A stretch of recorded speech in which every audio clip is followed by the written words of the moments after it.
Welcome to the August 23rd, 2023 special meeting of the Thurston County Planning Commission with our guests from the City of Lacey Planning Commission. The Thurston County Planning Commission is a citizens advisory committee to the Board of County Commissioners on land use planning matters such as the comprehensive plan and zoning ordinance amendments. Tonight's topic is specific to the discussion around the Thurston County docket item CPA 1, the Lacey Joint Plan. Planning Commission actions are in the form of recommendations to the county commissioners who are the final decision makers. All planning commission meetings are open to the public. Citizens are welcome to observe all planning commission briefings and work sessions. We welcome public comment on those topics for which a public hearing has not been held. My name is Eric Casino. I'm the season's chair and I reside in District 2. We're going to start our introduction of the other planning commissioners from both Thurston County and the City of Lacey down over here. Scott Nelson, Thurston County, District 3. Kathy Marcia, City of Lacey Planning Commissioner. Dave Wasson, Lacey, Chair of the Planning Commission. Derek Day, Thurston County Planning Commission, District 1.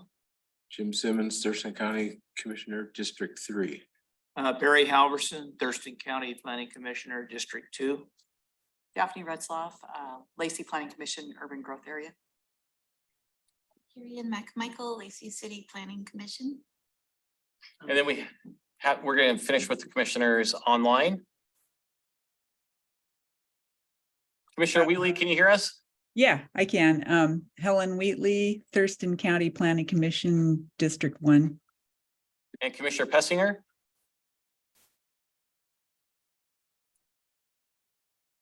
Commissioner Pessinger, you're on mute. Are you there? Yeah, can you hear me now? Yes. Kevin Pestinger, District 1, Thurston County. Thank you very much. I think that would be all of the planning commissioners from both groups. If staff would like to introduce themselves. Good evening. I'm Leah Davis, Thurston County Community Planning. Han Shepherd, City of Lacey Planning. Ashley Reich, Thurston County Community Planning Manager. And I don't know if Grant wants to. Hi, Grant Beck, Planning and Development Services Manager for the City of Lacey. Thank you very much. Well, at this time, I hope everybody has had an opportunity to look over our agenda. And if so, I would entertain a motion on our agenda jointly. Move to approve the joint Thurston County Lacey agenda for August 2023. Second. It's been moved and seconded. With that, we will call for the joint vote. Commissioner Halverson, Aye. Commissioner Nelson, Aye. Commissioner Simmons, Aye. Commissioner Pestinger, Aye. Commissioner Wheatley, Aye. Vice Chair Dave. Aye. Chair Casino. Aye. Commissioner Bishop. Not here. Not here, okay. Commissioner McMichael. Yes. Commissioner Retzlaff, Approve. Yes. Commissioner Marcia. Marcia, Aye. sorry. Vice Chair Madden, Not here. not here. Chair Wasson. Aye. Well, that is enough votes. I'm accepting the agenda as is, and we will move on to the next portion of our meeting for tonight, which would be public communications. And we accept public communications. Participating via Zoom, please choose the raise your hand option. If you wish to address the Planning Commission, you'll be promoted to a panelist when it's your turn to speak. To be seen, please turn on your camera. If you're dialing in, press *9 to raise your hand. Make sure you also choose *6 to unmute yourself. The 3-minute timer will show up on the screen to get you started. Do we have anybody online that would like to address the planning commissions?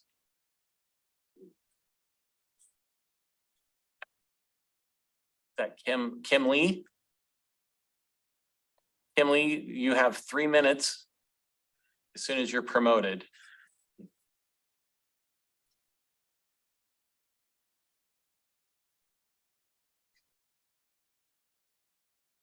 Okay, can you hear me? Thank you. Great. So good evening, planning commissioners. My name is Kim Lee and I work at Lakeside Industries, which is a family-owned company founded here in Washington just about 70 years ago. Lakeside Industries owns an undeveloped 40-acre property just outside the current UGA boundary at the corner of Marvin Road Northeast and Columbia Way Northeast. The property is sandwiched between the Edgewater development and the Silver Hawk development and is well served by existing investments in sewer and transportation corridor infrastructure. As we reviewed the issues in the draft joint plan that you guys are planning to discuss tonight, we realized that our property could help meet some important needs for Lacey and Thurston County during this joint plan process. As you know, one of the toughest parts of planning in Lacey relates to sewer development and old septic systems. It's no news to you guys that Lacey has some of the county's highest contamination risk for groundwater and surface water, in part due to septic systems developed in the 50s and 60s near Lacey city limits and in the unincorporated urban growth area. In many of these areas, building new sewer infrastructure is prohibitively expensive. So the city and the county will need to work together, as you are tonight, and be strategic in deciding when and where unincorporated areas should be added or subtracted from the urban growth area and potentially the city. So specifically in the Pleasant Glade and McAllister geologically sensitive areas, the draft joint plan suggests that sewer service will not be possible in even the next 20 years, which is why the current draft discusses considering removal of some of the areas from the UGA. We at Lakeside actually agree with staff that land should only be within the urban growth area where it's actually capable of providing urban levels of service. But at the same time, we're in a housing crisis. So removal of land from the UGA might not seem consistent with the goals of providing affordable rents, home ownership opportunities in our growing community. So that's why we hope the commissioners tonight will make sure the joint plan considers the possibility of adding new, more suitable lands into the UGA at times when other unsuitable land is proposed for removal. Our property, adjacent to Marvin Road, would be one such place where housing could be provided densely, sustainably, and on a sewer system and road infrastructure that already exists. In fact, the county has already designated our property as urban reserve, which means it's been held at the ready for just such a time. So we hope that the commissioners and staff will consider the additions we propose to the joint plan, which we sent earlier today in a written comment. Thank you so much for your consideration. Thank you very much. Is there anybody else online that would like to address the Planning Commission? Not seeing anybody else online, I'm going to move to the boardroom. And when I call your name, if you'd like to come up to the podium and identify yourself and what area of the county you live in, you'll have 3 minutes to address us. And we'll start out with the McDaniels.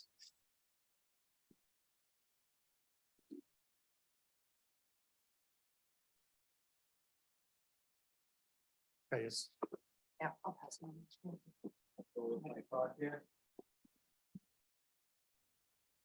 So what I've given you there is pretty much a script of what I'm. Could you identify yourself and tell? Craig McDaniel, Thank you. it's my wife Sheila here in the audience. We own a parcel where we're making a request for a zoning change.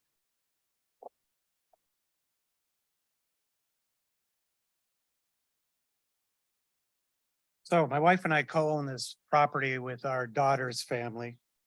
The existing conditions are as follows. The public water is not available to this parcel and sewer is not available to this parcel at this time.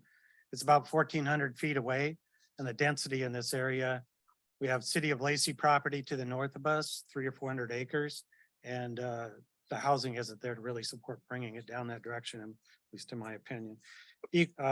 Eagle Creek and associated Category 3 wetlands have been identified by a biologist on our property, and they meander across. You'll see it in the drawing there, creating a 220-foot protective buffer outside the wetlands. And Eagle Creek is a direct tributary to Woodland Creek, which the park talks about protecting that watershed. All natural contours from the parcel flow through the buffer as you would expect into this creek. So there's a concern about stormwater, sewer, anything we do there, we need to be careful. Carpenter Road is classified as an arterial roadway, and it is. It connects from one end to the other.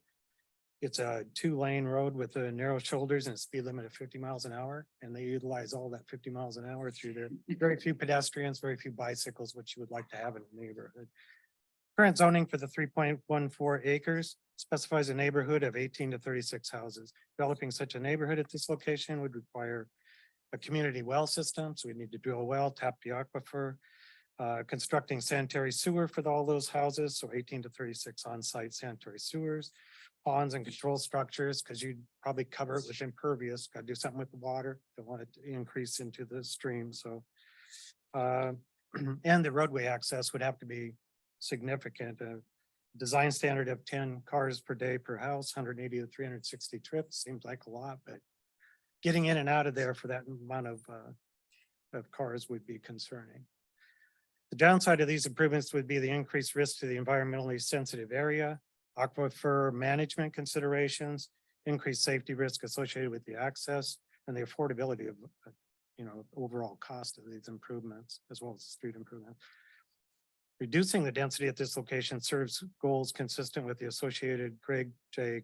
Cuyo Park, which abuts this property to the north. As stated in the City of Lacey plans, important goals for the park include open space preservation, water rights mitigation, natural storm water filtration, water quality protection in the Woodland Creek watershed, wildlife habitat corridor protection, and potential fisheries enhancement. This is a fish-bearing creek that comes through our property. For these reasons, it serves everyone's best interest to change the zoning for the 3.14 acres to be consistent with the rest of the parcel and the local neighborhood. Upon a change in zoning, my wife and I intend to subdivide the property and build a house next to our grandchildren and get my son-in-law to mow my lawn and clean my gutters. So with that, I thank you for your consideration, and I'm at my 3 minutes. Thank you. Thank you very much. John Woodford.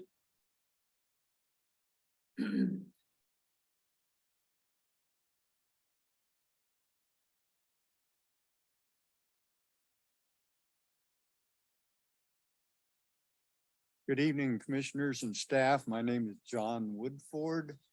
I live on Holmes Island in Long Lake, which is in the urban growth area. I think a couple of just comments I can say observe here is I think it's time to stop and rethink this. I think it's greatly premature to hold a public hearing on this document or this bunch of documents. I've read everything that was in the packet online. Also, I think the turnout that's here tonight is kind of speaks to the community outreach. It doesn't look like there's been a whole lot of outreach. There's a lot of people impacted by what's going on here, and there's nobody here. What I see in this document is the worst kind of suburban sprawl. And I have a little experience with this. I am a retired architect, spent my whole career in architecture, dealing largely with land use issues.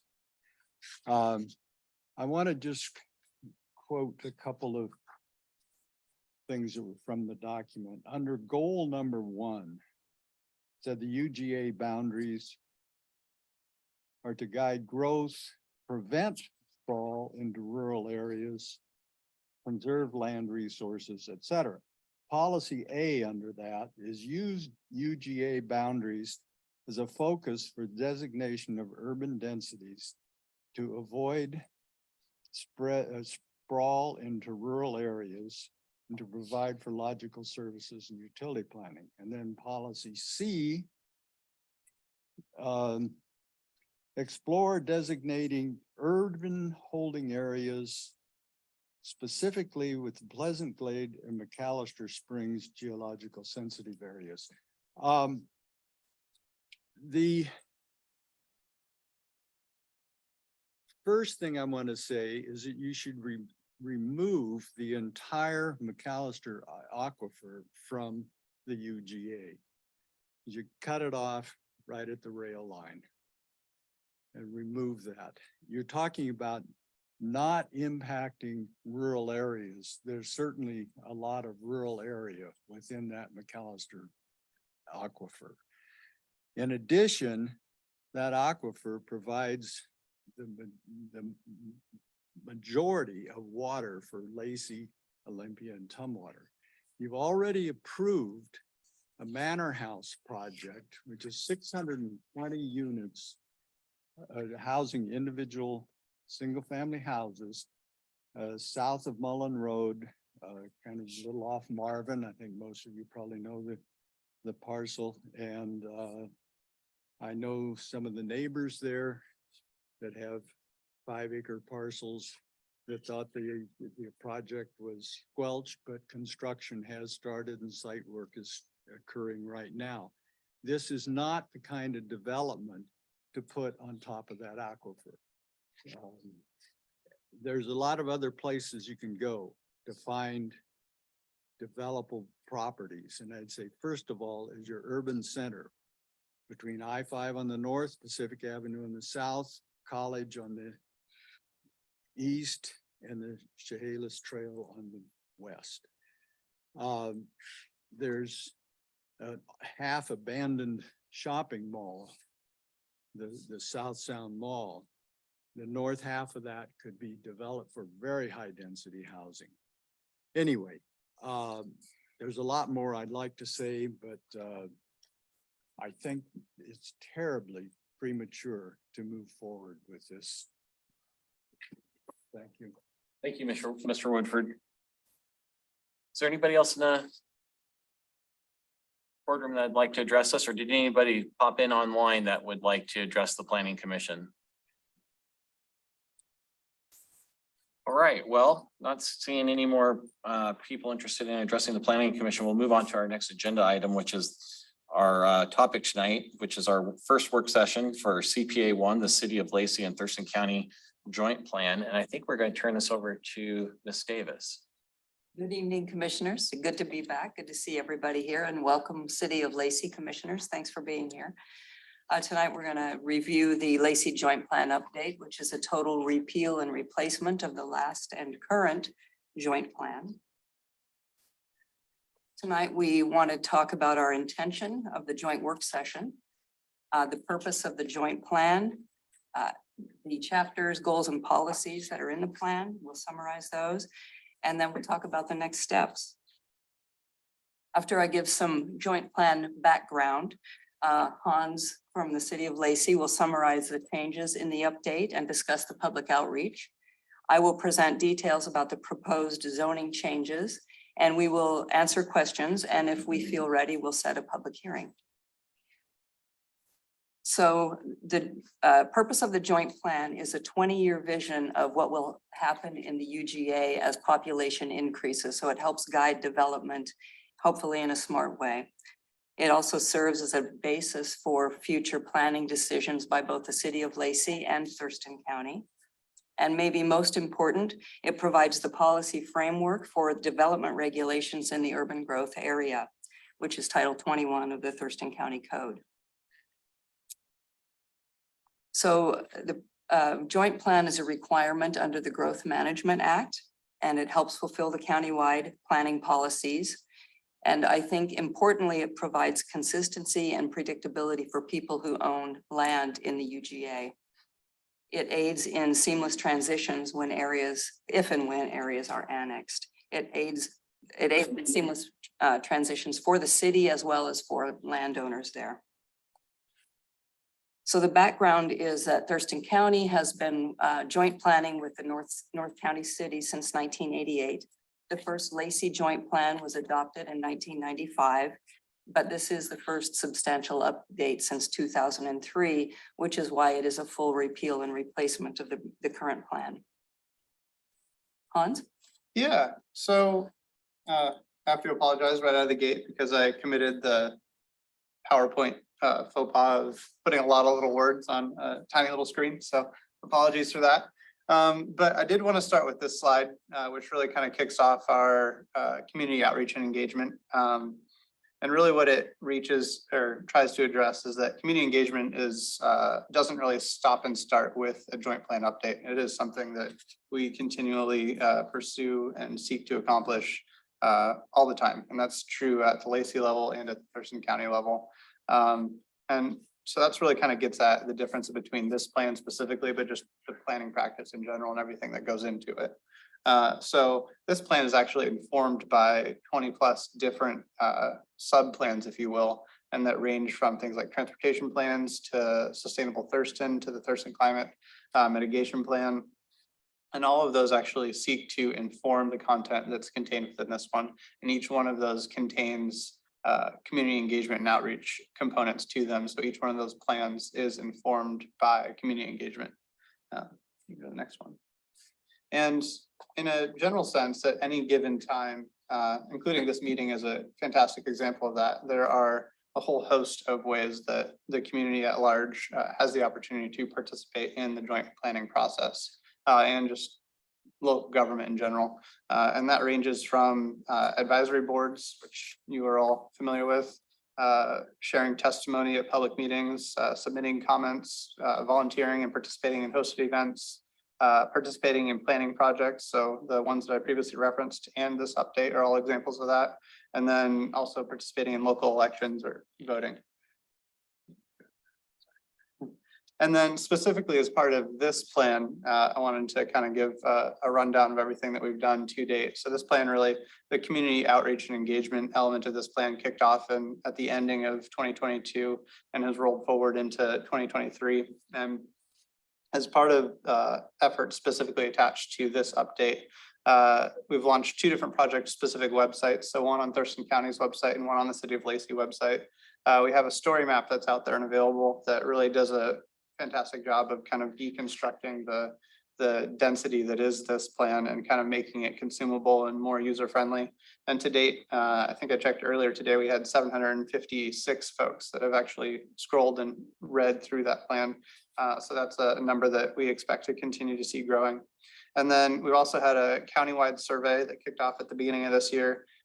326 participants from that survey live within and provided feedback about the Lacey community.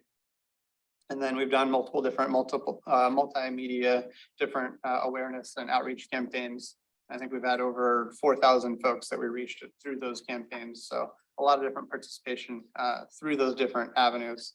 And then we've also attended and presented at multiple different community events. And these were specifically selected for their ability to kind of draw a broader crowd and reach folks that live both within the city of Lacey, but then also within the urban growth area and just the Lacey community at large. And that includes the Juneteenth event, July 3rd fireworks, and the Thurston County Fair.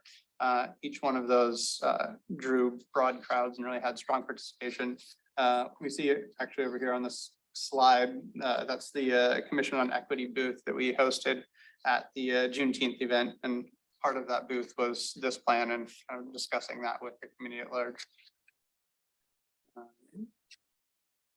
So that's kind of the outreach element. And then moving into kind of the usual suspects of what you see within a joint plan. So the joint plan really mirrors a lot of the kind of elements that you find within a comprehensive plan, either at Thurston County level or at the City of Lacey. So we have things like urban design and land use, housing and affordability, the environment, parks, economic development, public services, transportation infrastructure, and utilities. And each one of these is kind of broken out into subsections that we'll get into, but it does do a pretty strong job of mirroring a lot of the content that you would find within a comprehensive plan. So diving into urban design and land use specifically, I'm going to try to move kind of quickly through these because there's a lot of them. But this section is really kind of where everything comes together. It's the land use behind kind of all the other chapters. It's where you find the future land use map. And that really gets into details about different land uses, compatibility, how adjacent land uses are kind of cited and how they work together, setbacks, buffers, that kind of thing. So that's the kind of content that you see in that one. Yeah, sorry. And then moving into housing and affordability. This one is strongly based on and informed by our affordable housing strategy that Lacey completed in 2019. And then also the housing action plan, which followed in 2021. So a lot of the goals and findings and recommendations of those two plans were used actually in the development of this chapter and informed this chapter. So we see a lot of overlap within those two. But some of the kind of main themes that you see within this chapter include providing housing choices for a diversity of incomes, income levels and lifestyles is really kind of the theme of what we're going for in this chapter. And then moving into the natural environment, this really kind of has to do with policies for protecting habitats and limiting impacts from development on those habitats and encouraging things like green or low impact design. This is also where you find descriptions and policies for protection of urban forests. That's largely based right now on the county healthy forest plan. And then there's also a strategy recommendation within this section that talks about aligning these the goals within this section with the urban forestry management plan, which was completed by Lacey in 2021. And then moving into the parks, culture and recreation, this really the meat of this chapter, if you will, is really talks about kind of coordination between jurisdictions. There's already a pretty large healthy supply, I should say, of parkland out there. So it's really about coordination and really kind of figuring out what amenities are needed to be provided and kind of finding ways to provide those. It's also based on, we're actually in the process of adopting our Parks and Recreation Comprehensive Plan this year. So some of the findings from that are actually also reflected within this chapter. And then moving into economic development, really this chapter emphasizes local resiliency is kind of the theme that you see throughout. Really talking about locally sourced goods and services, and then also the diversification of family wage jobs across a range of sectors. Sorry. Talking a lot. Next. Yes, please. And then moving into public services, this includes things like the North Thurston School District, social, fire and police services, and then also things like disaster preparedness and the siting and public facilities. And themes within this one really talk about building strong community connections, those relationships between those services and the community at large, and then also increasing transparency within each one of those kind of sectors. And then moving into transportation and infrastructure, there's two primary elements to this one that I'll hit on quickly here, but then also we're going to circle back to them and talk about them a little bit more further on. But that's the pedestrian and bicycle plan, which was completed in 2018. And that took a community-wide view of both City of Lacey and the urban growth area and looked at ways to include more pedestrian and cyclist-oriented infrastructure within our community. And then the Martin Way corridor study, which is still ongoing, but a lot of those findings have come out in the last year. And so it's really kind of taking the recommendations of those two plans and making sure that they're reflected within our joint plan. And then utilities and capital facilities.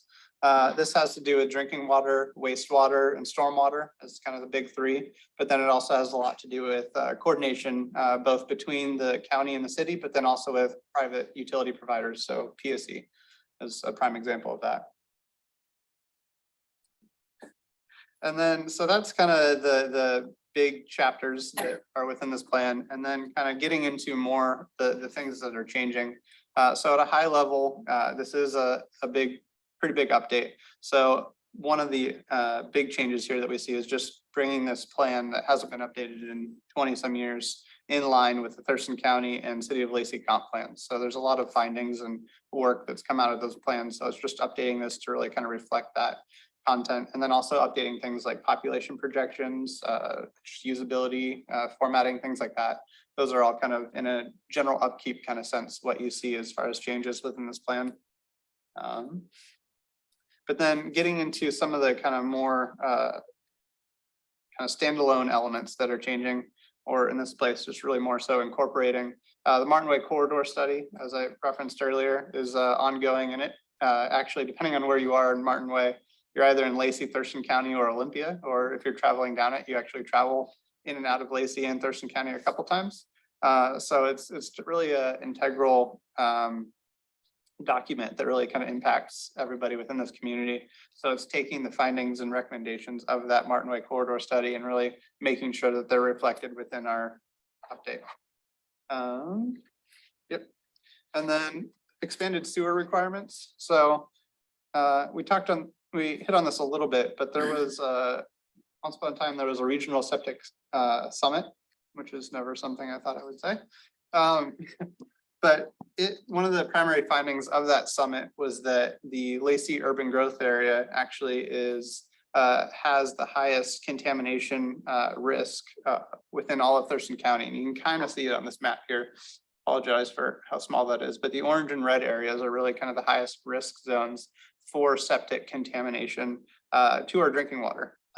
So with that, there's a couple of recommendations that really, the primary one is consistency. So updating our current joint plan to really be consistent with both Thurston County and City of Lacey recommendations as far as transitioning from septic to sewer and how we go about doing that. And then there's also a recommendation within this section to look at kind of do an assessment, if you will, of cost to provide sewer to these locations. And then also creating incentive structures, so potentially upzoning or funding for specific septic conversions. So those are discussions that exist within this section. And then we also took a look at agricultural lands. Really the key here being the protection of those agricultural lands in their current use. So a lot of them are experiencing some level of residential development pressures as they currently are. So finding ways to reduce those pressures and preserve them in their current use until such time when sewer becomes available, when we can actually intentionally go about developing them in a more high density capacity. So for this example, it would be maintaining these zones within the urban growth area, but then potentially transitioning them to urban holdings area, which just gives us a little bit more control over when and how they're developed in the future if existing agricultural uses ever cease on those lands. This is essentially what we're getting at there. And then revised urban holdings. So this really talks about Pleasant Glade and McAllister geologically sensitive areas. These two zones were initially added to our urban growth area to protect drinking water, operating under the assumption that we would be providing sewer services to these locations. It's where a lot of our drinking water comes from. So by adding them to the urban growth area, the assumption was that then they would be protected from additional septic use out there. What we're finding is that looking at that 20-year planning horizon, these locations are exceedingly difficult to actually provide those services to in many ways that they're cost prohibitive, and the current kind of amount of additional septic or sewer lines that are being added on a yearly basis. I believe we're probably 100 years out at our current rate to actually successfully do that for that entire area. And that doesn't factor in other things like cost. So the recommendation at this point, which I believe is actually kind of in line with one of the comments that we received earlier, is explore the potential to actually remove these from the urban growth area until such a time when we can actually effectively provide sewer to these locations. And in doing so, it kind of maintains them at the lowest development and lowest density possible until such time where we can actually adequately provide those urban level services to those locations. And then this is a slide, we touched on this a little bit earlier, but this is the pedestrian and bicycle plan. So again, just taking all of the findings, the recommendations out of this plan and making sure that they are reflected within the joint plan. Really, it's works to improve connectivity, safety, and comfort across these networks within our community. And then the last one here that I have on this is the addition of Greg Cuyo Park. This was a recommendation of the Urban Growth Management Subcommittee recently. And so this is really just amending the joint plan to really kind of reflect that recommendation. It eliminates a lot of jurisdictional challenges right now. About half of this park, while city owned, is not even in the urban growth area, but it's actually out in rural Thurston County. And so that actually creates a lot of jurisdictional challenges as far as if there's emergency response or just maintenance, upkeep, permitting. There's a lot of challenges that are currently in place that would be addressed by this, by formally bringing it into the urban growth area. And then once there, it will be formally incorporated into the city. So that's the recommendation there. And I did add another map because I wanted it to be a little bit clearer, which part was in the rural county. They're talking about putting that into the UGA with this joint plan update. So some of it's in the rural county, some of it's in the UGA already. And I want to add that there are 7 privately owned parcels that would be included in that UGA expansion. I think that was in the memo that I forwarded last week. Really quickly, I might jump in and say that of those 7 residential lots, the 3 that are farthest to the south are already partially within the urban growth area. And then as far as other findings, they aren't locations that are currently in close proximity to available sewer lines. So as far as development potential, they would essentially stay the same. There's not a whole lot that would essentially change with these sites. But otherwise it would be creating a little kind of island surrounded by the park. So that was part of the urban growth management subcommittee's recommendation as part of the addition of the park itself. Right.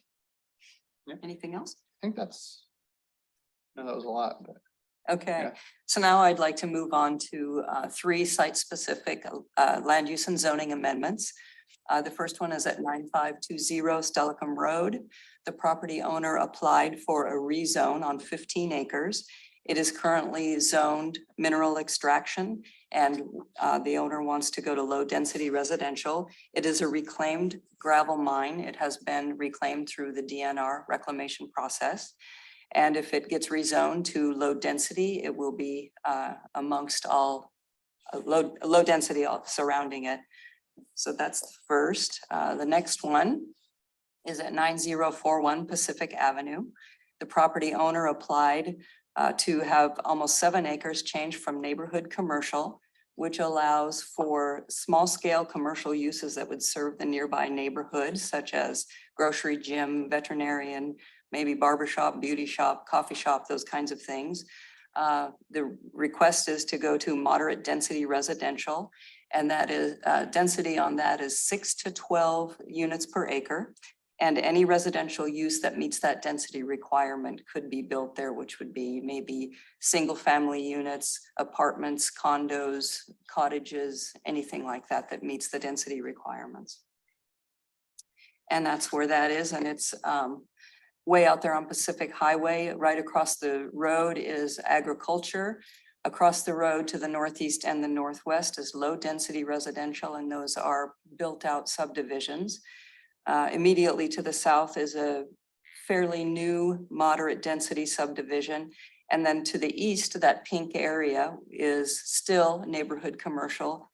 And it looks like it is an active gas station right there in that neighborhood commercial. So that's what that area looks like. And then the third one you heard from the applicant tonight is at 2427 Carpenter Road. The property owner has requested that a small area, 3.14 acres on the 12.12 acre parcel be rezoned from moderate density to low density residential. And here's what that looks like. You can see the full parcel there, and the area dashed in red is the area that's currently zoned moderate density. And you can see in the parcel to the south that they're in the same situation. They have a moderate density as part of their parcel and low density for the remainder. So that information you got tonight from the applicant. And then the final zoning amendment request comes from the city of Lacey. They are asking us to consolidate 2 low density residential zones to be consistent with their zoning. That is low density 0 to 4 units per acre and low density 3 to 6 units per acre. That's what the county currently has in the Lacey UGA.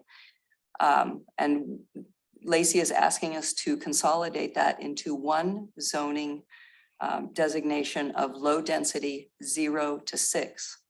And you can see that that zoning, the low density residential zoning, encompasses quite a large percentage of the Lacey urban growth area. But the changes would be pretty modest. We would have to repeal Title 21, Section 21.12, which is LD 0 to 4. Repeal 21.13 LD 3 to 6. And then we would add a new section 21.12, low density 0 to 6. So it would all be the same zoning. And the code for the LD 0 to 6 would be the same as we currently have in the LD 3 to 6. That's a lot to take in. Did you follow me? So we can get back to that if you have questions, but it's not really a major shift for any of those people who own low density parcels. It's just a big area. And as we did with the Olympia Joint Plan, Geodata has asked us to make some zoning corrections during this joint plan update. So we don't need any discussion or decision on this. It's just for information. These changes will be added to the future land use map at the joint plan update, and there may be small changes in the acreage on the FLUM. After I sent the packet to the planning commissioners last week, I got the review back from Thurston County legal team. And there was only one thing that was flagged by the prosecuting attorney's office. And that was this requirement to hook up to sanitary sewer in the case of septic failure or repairs that need to be done. Generally, we like to say encourage hook up to sanitary public sewer. But then I reached out to the program manager of environmental health, who provided this section of the Thurston County Sanitary Code. And when I read section 6.1.1 and section 6.6.2, I don't see that there's an issue with the word required in the joint plan document. So that's, I just wanted to put that out there for discussion. If you want to discuss that, we'll have time to do that. But I think required is the appropriate word there based on the Thurston County Sanitary Code. So the next steps for this process, if we need another work session, we can schedule that, and then a joint public hearing. And then beyond that, it will go through the rest of the process through the City Council and Board of County Commissioners. We have reserved August 30th, next Wednesday night, as for another work session if we need it. And we've also reserved September 27th for a public hearing if you feel ready to move in that direction. And in case we get there tonight, I do have a draft motion to set a public hearing for September 27th. And that's everything from us. So now we can answer questions and have discussions. Thank you for your time. Thank you very much.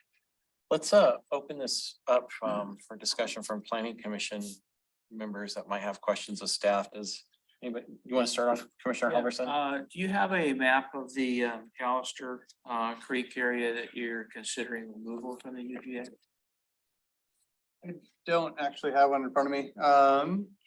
We could possibly bring one up. I'm actually not connected to the internet now. I'm just wondering how that area affects the UGA or possible expansion of city of Lacey as they migrate the UGA into the city limits. How close is that? How, cookie cutter is it? I mean, because the Callister Creek area is a long, narrow area. So what exactly is the area that you're looking at removal from the UGA? Yeah, so it is shown on our future land use map, I believe. And we can get that specific kind of outline to you. Because I didn't see it in anything other than to mention that it was being considered. Yeah, and it is a recommendation to explore it further. It's not a recommendation to move forward with that at this time.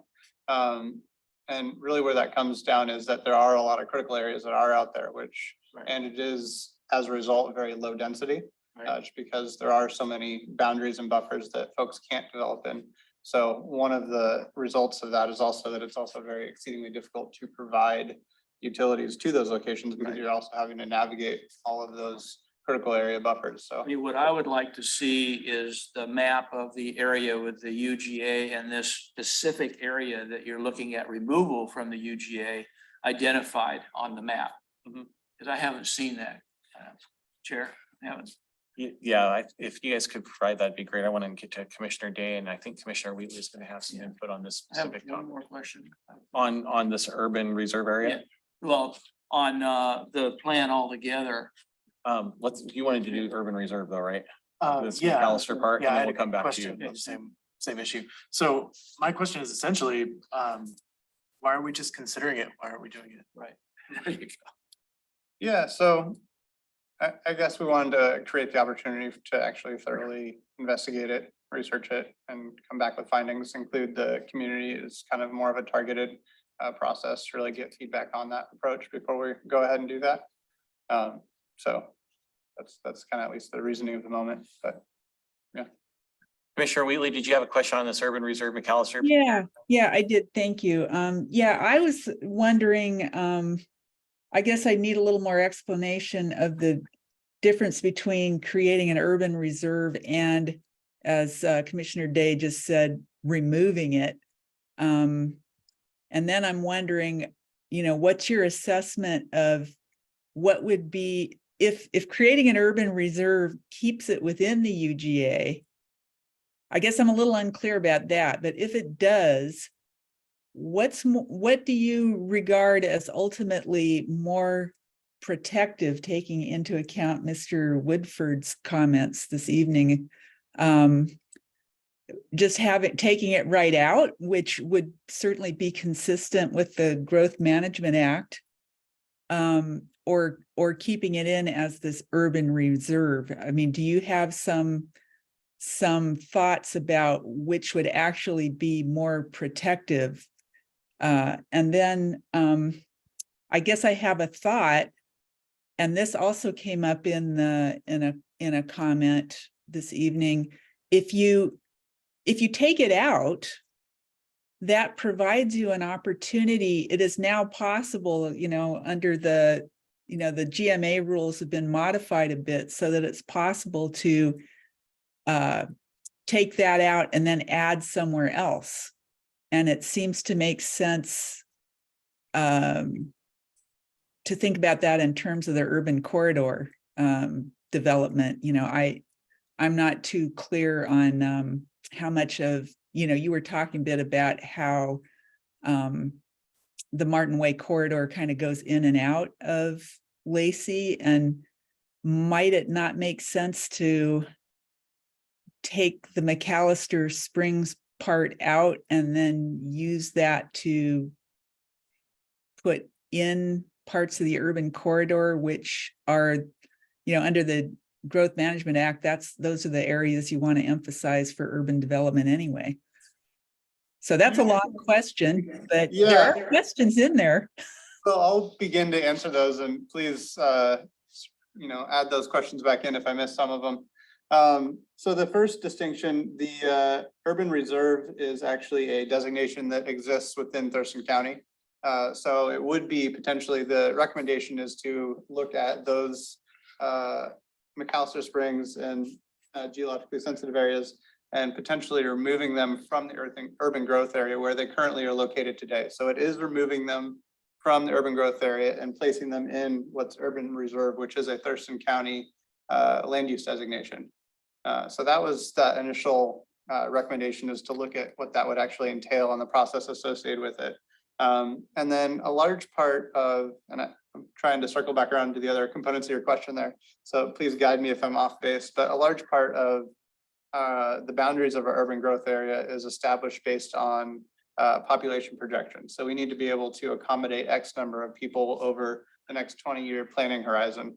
And that is largely based on both what is allocated to just kind of Thurston County and then through extension cities specifically, but it's also based on TRPC's buildable lands report and kind of their projection of how much capacity does our current residential lands have to accommodate that growth. So that would be another element that would help inform that decision-making process. So if by losing those per se, or moving those out into the rural Thurston County, we are then falling below that capacity level that's provided for the next 20 years. And that would be something where we could start exploring, how do we gain that back, or what does that balance look like?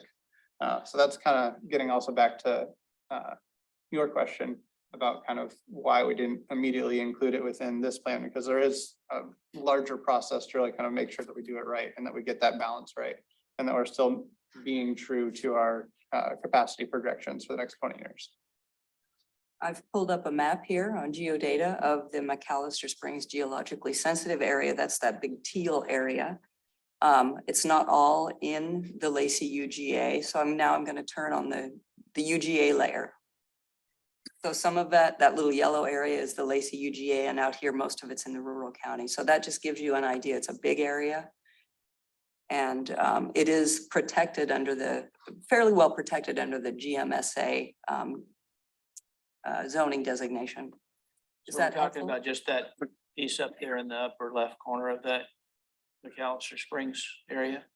It's the hatched kind of blue teal zone.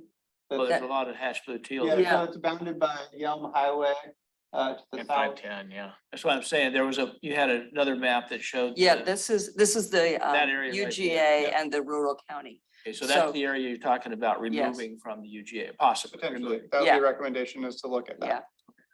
that. Could you expand on the county's position on this Lacey recommendation to remove it? How's the county feel? Staff Well, it feel about hasn't come up for discussion. It's just a proposal in the joint plan, something to Uh-huh. look at in the future. We don't have a position, we haven't done any work on it. It hasn't been docketed to do the work. So it's just something that is proposed. Okay.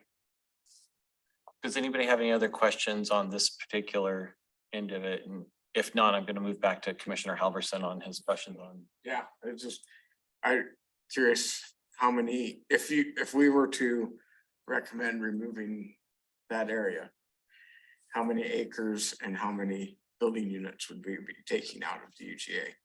None of that analysis has been done at this point. All it is something to consider in the future. We're not moving forward on that, so there's no analysis that's been done. It's a big area. And I believe the maximum density allowed in that area in the rural county at this point is 1 resident per 5 acres. So it's a low density. Very low density, yeah. Yeah, there's only a couple neighborhoods down there. Commissioner Day? And then I think just a question about what that analysis would look at specifically. Would that do like a assessment with critical area overlays to figure out how much of it is, paper capacity versus real capacity? Yeah, likely. Mhm. Commissioner Halverson? Well, this one kind of relates, but we had testimony tonight about lakeside industry and an area that if you took out the McAllister Springs geosensitive area, this may be an area to add into the UGA. You heard the testimony? Yeah, so that could be a potential outcome of that study.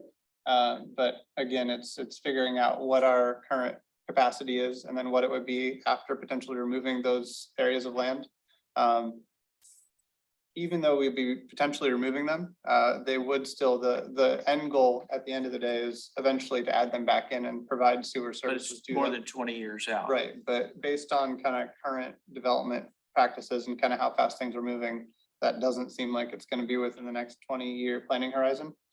So that's, by potentially removing them, it would add some additional protections within the county to limit the amount of additional development that takes place out there. So really what we're getting at is number of septic systems that are above drinking water.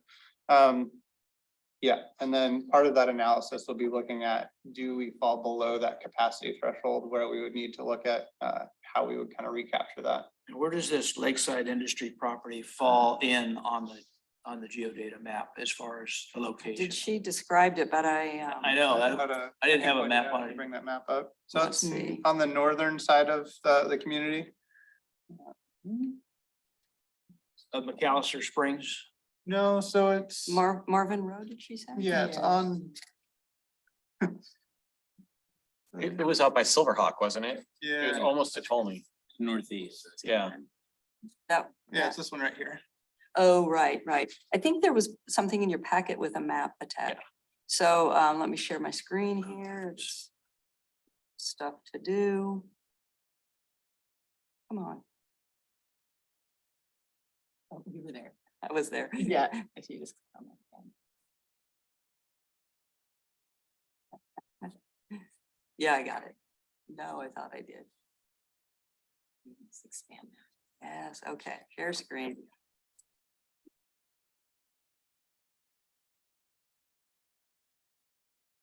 So it is this big rectangular piece right here between Oh, what looks like maybe low density and high density or something.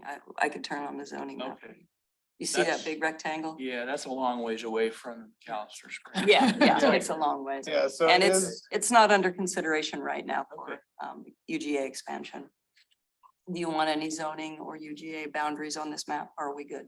No, that's good. Okay. Thank you. I'm of the mind that reducing the UGA is normally a good thing. I think that when you have 19 square miles of city and you have over 14 square miles of UGA, and some of it's been UGA for generations and hasn't been annexed, releasing it from the UGA is something that I generally support. I think it's kind of, if you're not going to take it, let's let it go. The holding pattern is uncomfortable. Commissioner Wheatley, did you have something on that? Okay. And just really quickly, I think that holding pattern is also part of what's exacerbating our homelessness crisis. Yeah. Like we have areas that are very clearly not being developed, and we shouldn't be counting those as really development potential. And especially if we're doing analysis that says they're not going to be economically viable within the next 20 years based on utilities. So I think, I appreciate the thinking to, make it about a bigger part of a public process, but also integrate it into some of the thinking that Lacey's doing. But I think this one's a no-brainer. Yeah, I just think that we could do even more. Yeah. Yeah, I'd like to see right now, the county doesn't have a real great program for any of our joint plans for reducing UGAs on land that's not being used. And I think that's something that we really should take a look at. And if we could start doing that with Lacey, I think that would be a step in the right direction. Commissioner Pestinger. Thank you, Chair. I have a question related to these zoning amendments. And I agree with you and Commissioner Day's comments about more honesty about these UGAs. But for the staff, I'm curious about the impact of the new state law about middle density housing and these different variations between two different low density designations being merged together into one. Some requests here to move things from middle density to low density, or to from other forms to middle density. Can you tell us about the impact of the new state law requiring middle density housing almost everywhere in a city with over 6,000 residents, and what that will mean for these zoning designations of low and medium density? I think you're talking about the low density consolidation proposed by the city of Lacey. So I can't speak to exactly to how that will connect with the middle housing issue. We haven't actually taken a good hard look at that as a staff yet. That's coming up. But when you change the density from 0 to 4 and 3 to 6 to 0, all of it from 0 to 6, it has the potential of increasing density in all of that low density area, because anyone could build up to 6 units per acre then, rather than having the majority of it being low density 0 to 4. Does that answer your question well enough? To start, but with the state law requiring middle density, missing middle density to really be predominantly spread across a city with over 6,000 residents, what will that new, which density zoning designations will be impacted by that? That will be part of the comp plan update. I mean, the state is slowly releasing the guidance in terms of how all that new legislation needs to be incorporated. So yeah, I think it's at the forefront of a lot of, well, all the jurisdictions' minds as they go into that comp plan update. And so I think we'll have an opportunity in the near term to take a look at that. Commissioner Day. Okay. Chair, I have other questions on other topics, but did you want to go back to Commissioner Halverson first? Yeah, we'll come back and make sure we pick you up again, Ms. Commissioner Pessinger, but go I ahead. just had a question on on the same topic. Sorry, Kevin. So is there a reason it's the 0 to 6? Like, why not 3 to 6 across the whole designation? Is that just because Lacey uses 0 to 6 and we're trying to make it consistent? It's consistent, to be consistent with Lacey. Yeah, Okay. so it's clarity and consistency. Okay. So we don't have two multi or medium or high density zones. Each one of those is broken into one designation. And then we previously had, within the city boundaries, had two different low density zones, but there was a pretty extensive amount of overlap.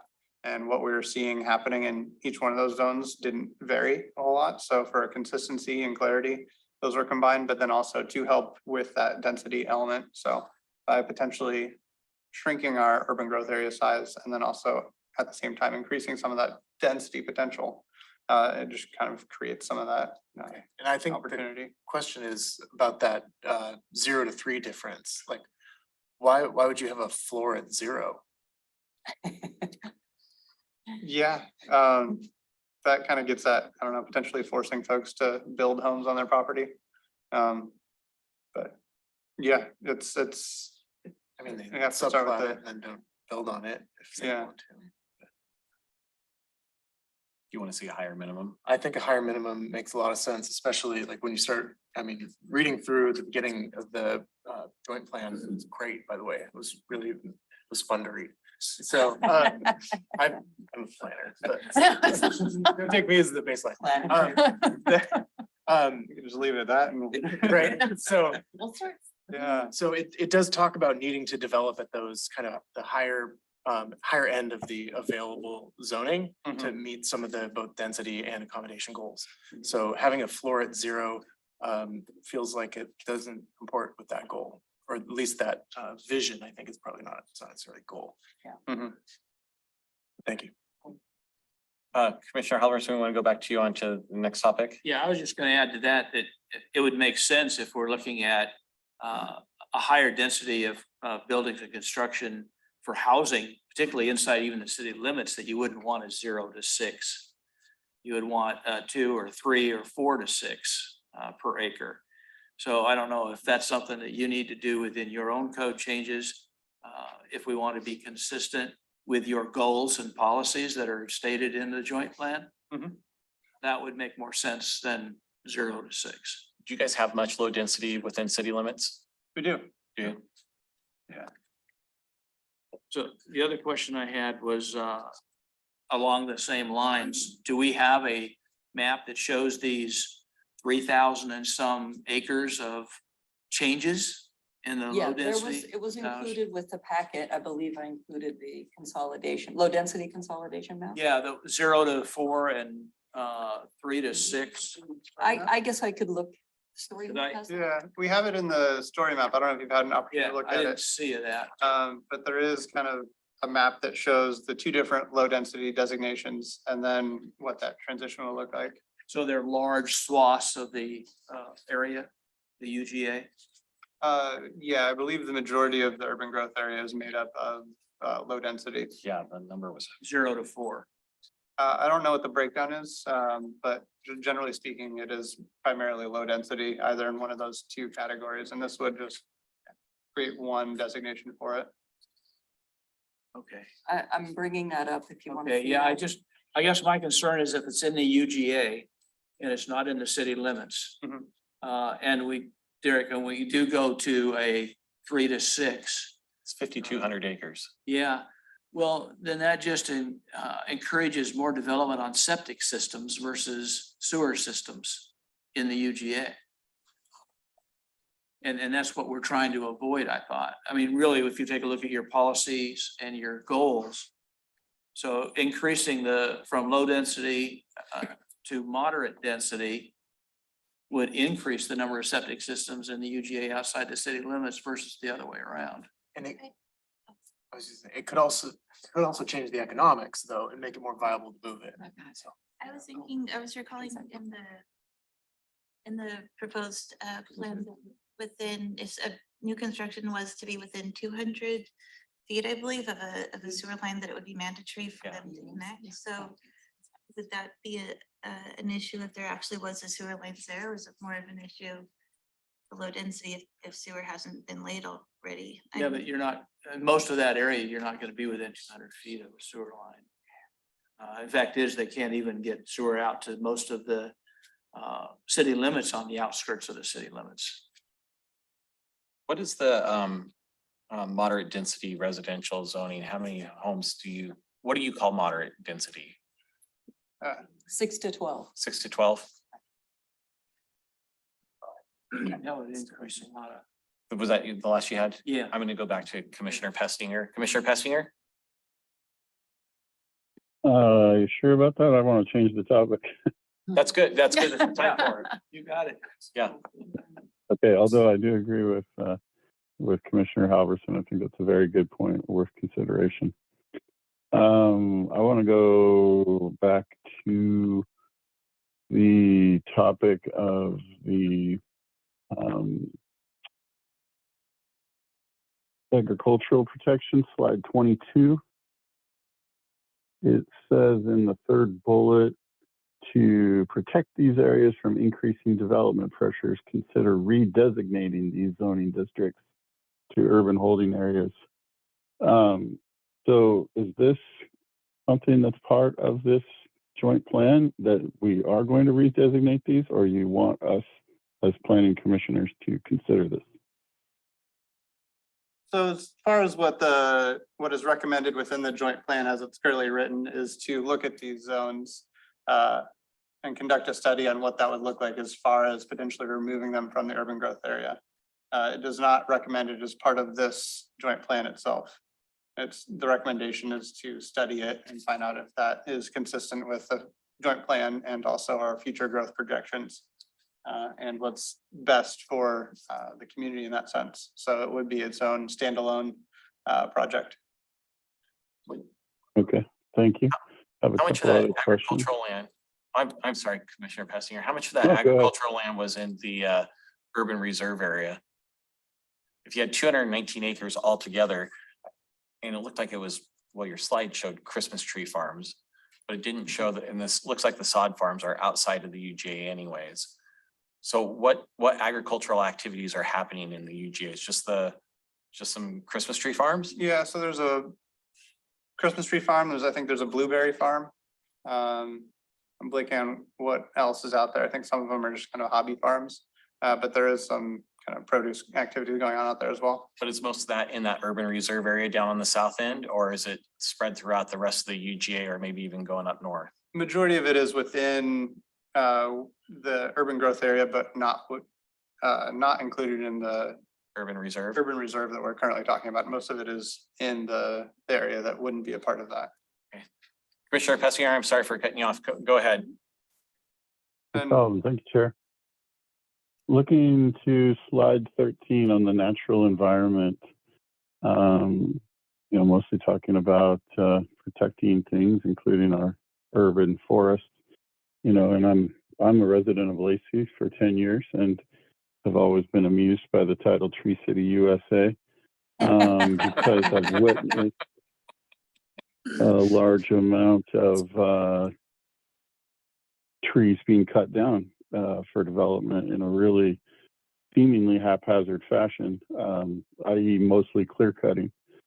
And I even was here when the whole Woodland Square debacle happened, and 100 large trees all of a sudden got cut down over a weekend.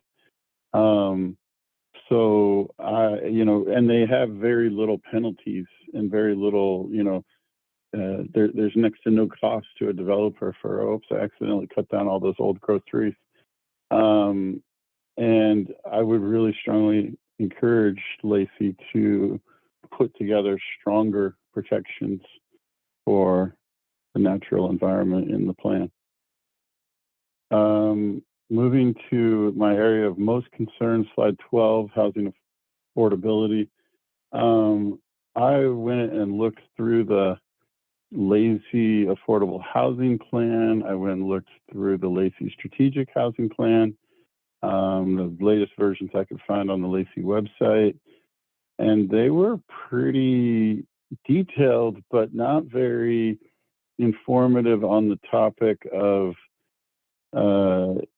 actually getting affordable housing. There was lots of numbers about people who need affordable housing.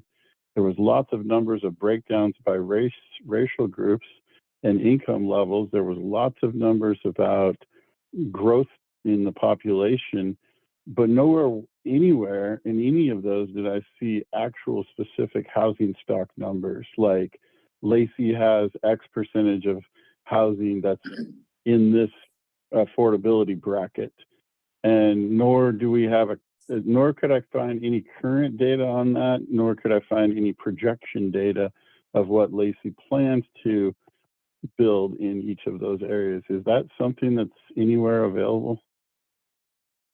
Yeah, so that's kind of a twofold question. That was explored within our last comprehensive plan update, and then moving into 2025.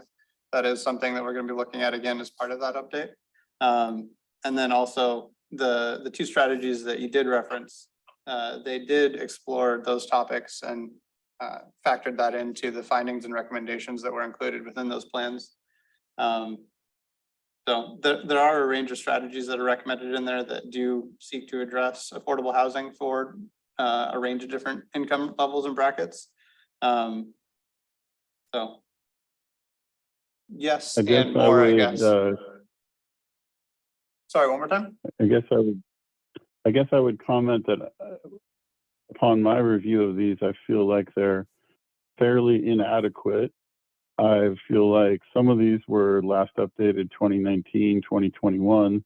We've had a few years of experience with these being in place. Do we have any indications that we're improving? Because from what I've seen, we're having less and less affordable housing, not more and more. Yeah, so in Lacey, we are seeing a pretty significant shift in the style of development that is taking place out there as far as residential construction goes. And a lot of that, I mean, historically, Lacey has been a very single family oriented kind of community. So there has been a drastic shift into more multifamily style of development. And we're actually hearing a lot of concerns over the amount of that. But really what that is that's catching up to a balance of where we actually have an even representation of multifamily and single family lots. And a lot of that is a result of some of the recommendations and findings and direction that came out of those plans. So that definitely has contributed to that as a result.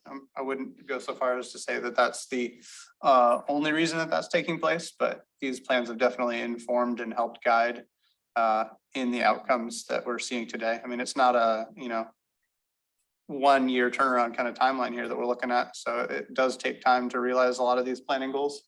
But we are starting to see that transition start to happen, which is encouraging. And then as I previously referenced, the 2025 comp plan update is going to kind of factor those in, and it's an opportunity to really include a lot more of those recommendations within our actual comp plan, which was last updated in 2016. So moving forward, we're going to carry those goals and guidance and recommendations forward and kind of seek to pursue that even further. And if I could tag on a little bit, Hans, the documents that you're looking at were done after our last update in 2016. And as a region, we're ahead of the curve on the statewide affordable housing issue. The last legislative session requires all cities and counties planning under GMA to not only look at the population projections provided by the state and plan for and incorporate that into our local plans. It now requires us to look at to document the existing housing stock at every income level and plan for and put policies in place for how to achieve those. And that goes up to moderately affordable housing, which is 115% of the median income of the region. So that'll be incorporated. And again, the housing action plan that you're looking at was a regional effort. All the cities in the county participated in that a couple of years ago. We'll now be updating that through our 2025 process to reflect the new state law and actually identify those gaps, the needs both at a jurisdictional level and at a regional level, and who's providing what at each income level and what we need to accommodate moving forward. Well, Commissioner, I appreciate the diversification of housing stock by type, i.e. more apartments and less just single family houses, more multifamily housing. I am most concerned about the affordability dimensions rather than just the housing type. Everybody is. I think the joint Last thing I will say is that I think I have his name right. Was it Mr. Woodford that was one of the public commenters? Yes. I was impressed with many of Mr. Woodford's comments, and I wonder what if the staff has any responses to some of those comments and concerns. Can you be more specific? Sure. I mean, Mr. Woodford stated concerns about this being a terribly premature for a public hearing, or there being fairly poor outreach and engagement, as evidenced by the low number of people currently making public comment today. And that there were a number of concerns he highlighted around different elements, from the septic issues to density issues, and all of those things I think are worth staff's input. Well, I think that we talked somewhat about the McAllister Springs area and the density issues there. And that's, some of it has been clarified about how much is in the rural county and what the density allowed is, and how much is in the UGA. And you could speak to the public outreach that you've done. That would be great. Yeah, so I mean, this document really serves as kind of a umbrella document. And a lot of the content that's contained within each individual kind of component or chapter with it has been explored in detail and at depth. And each one of those chapters has contained extensive community outreach and engagement for that unique element, in addition to kind of the umbrella approach of this entirety of this document when we're all buttoning it up. So we've done outreach at every level of this document, both at kind of the, as it's put together, but then also at each of the elements that's contained within. We've had thousands of people that we've reached as part of this outreach. We've had pretty healthy participation from those folks that we have been able to contact, and we've used all of our different communication channels to get the word out. So compared to other planning processes, I think that we actually have been pretty successful at getting the word out and receiving feedback and participation from this plan. That is not really a glowing endorsement for planning projects in general, but that is to some degree the nature of the beast, in that sense that that's not the most exciting topic for a lot of folks, despite what Commissioner Day said earlier. So I think that a big part of what we do is awareness. We try to get as much information out there as possible and provide as much education as possible. And we can do the legwork to really deliver this plan to the community, but it really takes the community then to respond to it and participate in it.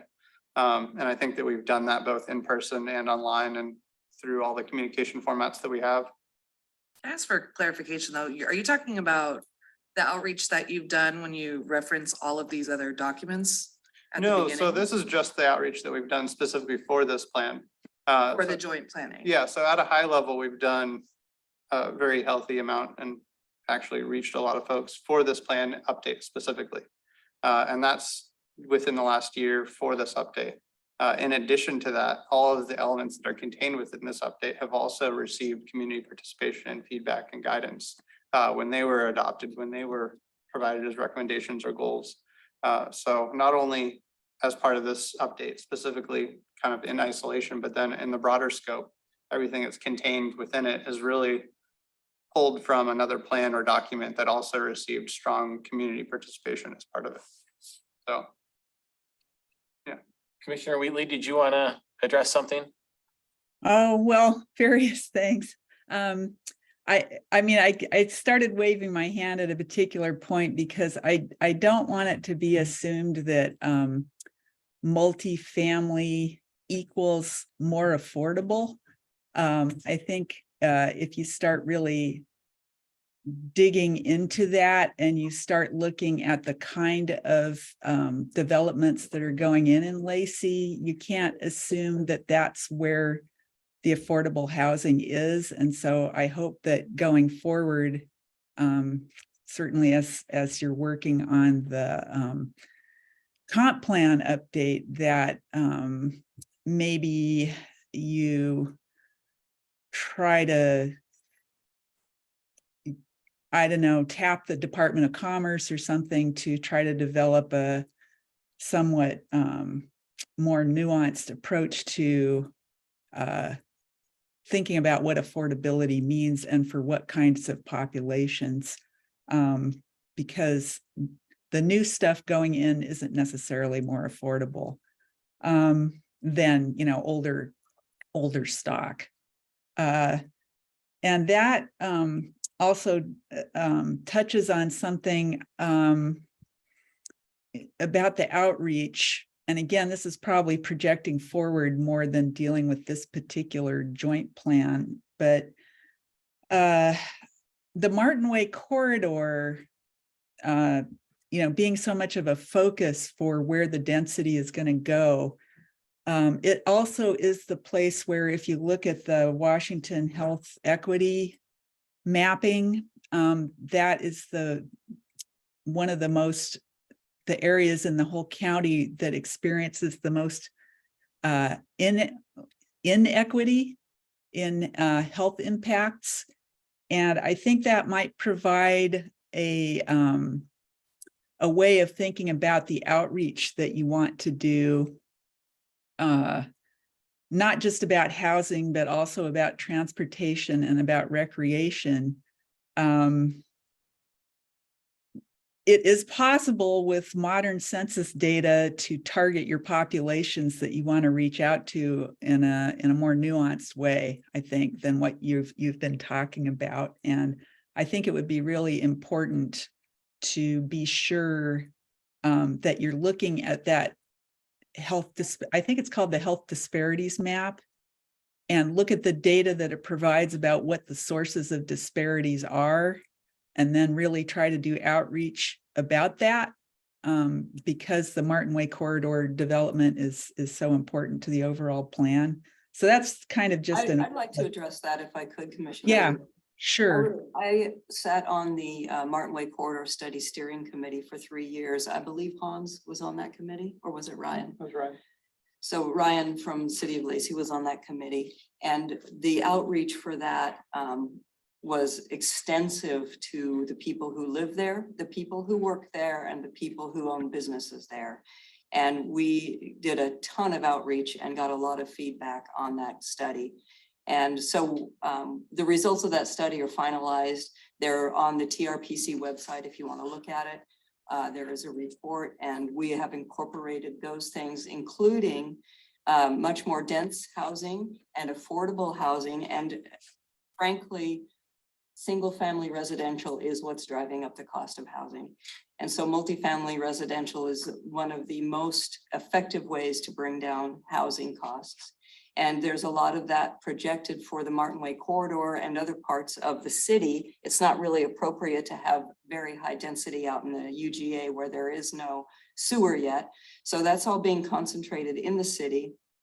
And there will be tax incentives. Hopefully, if we get this off the ground and get support for the Martin Way corridor study results, we'll be increasing residential density on the Martin Way corridor at specific nodes, and hopefully getting grants to provide multifamily tax exempt housing and affordable housing there. So that's all part of the plan. And that was one of the really important pieces, I thought, of getting that Martin Way corridor study information wrapped up into this Lacey joint plan so we can move ahead with that.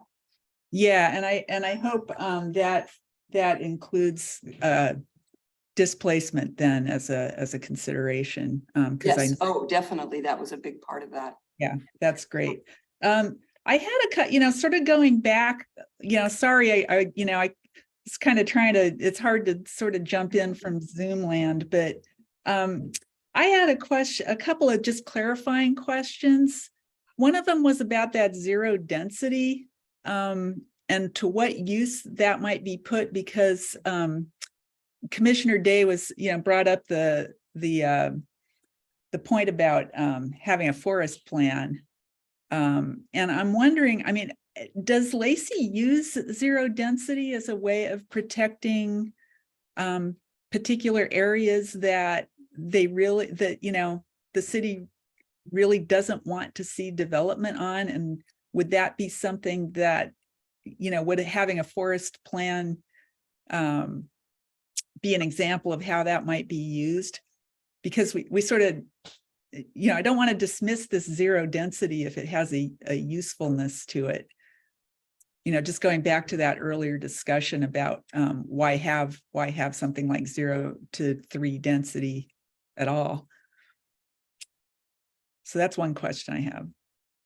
Yeah, so on the protection of environmental resources, there are standards in place to do that. So the zoning itself doesn't set those standards. That's in addition to and that's consistent throughout residential densities, whether it's low, medium, or high. So the designation itself does not impact the environmental component of things. There are other codes and regulations that seek to address and protect those.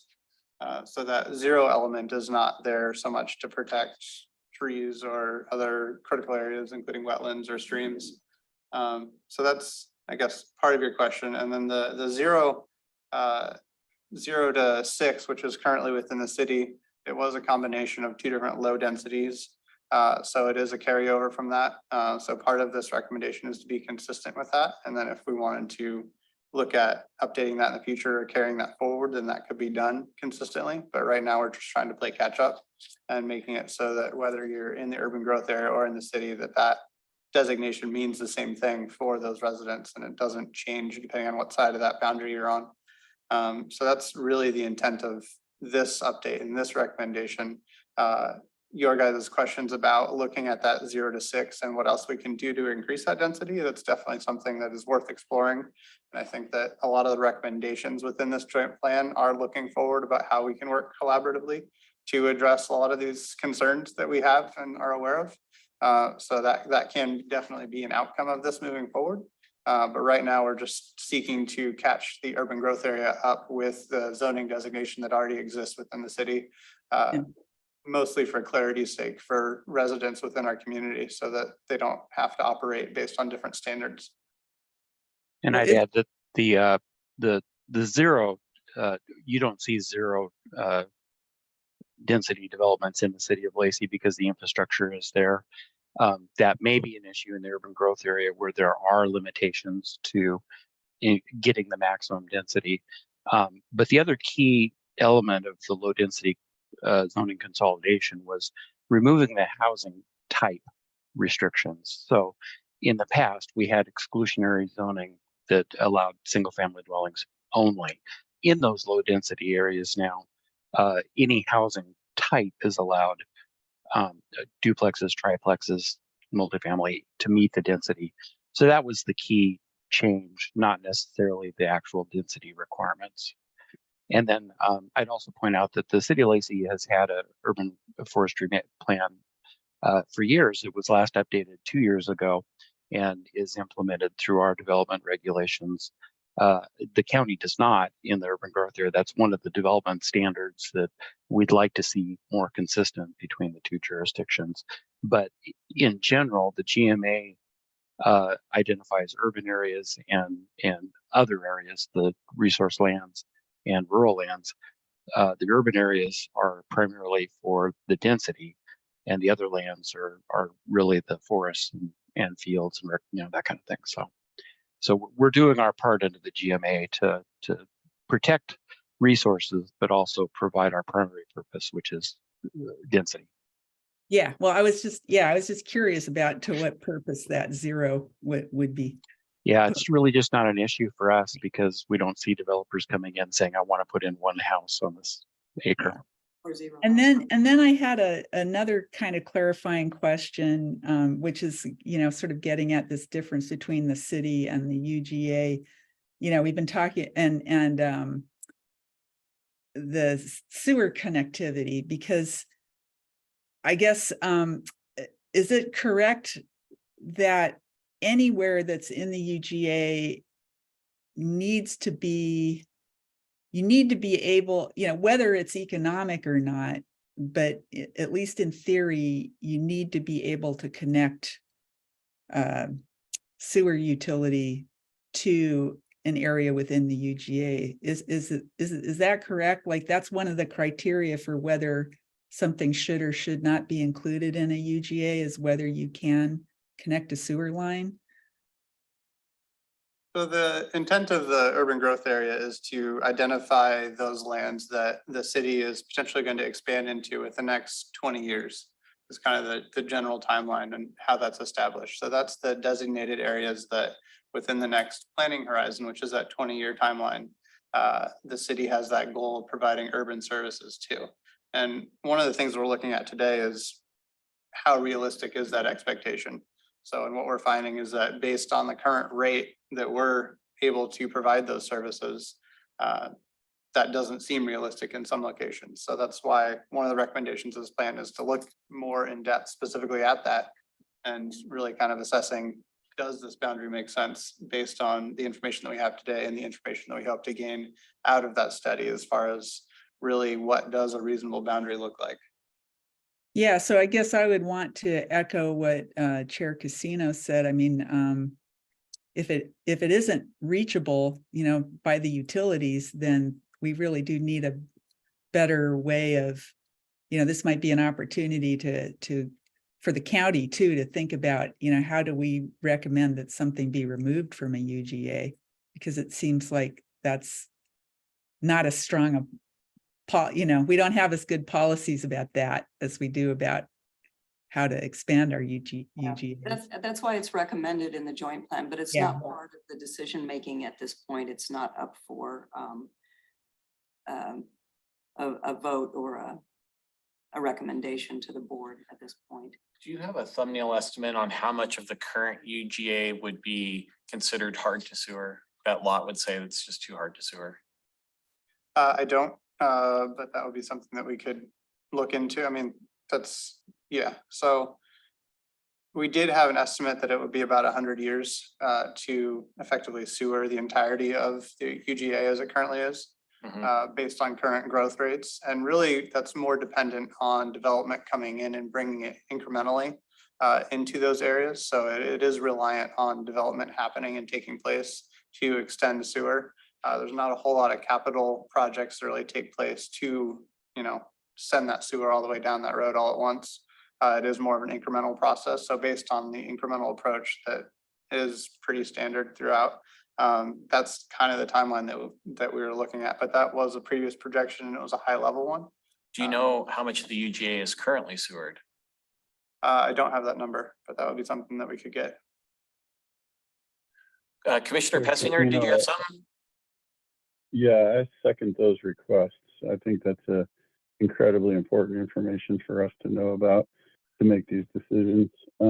You all remember the famous Thurston County poo tax debacle, and it's clearly an issue of great public concern. And I remember former council member and mayor Cynthia Pratt stating that the sewage and septic system in Lacey is a ticking time bomb that's the single biggest financial concern for the long-term sustainability of the city.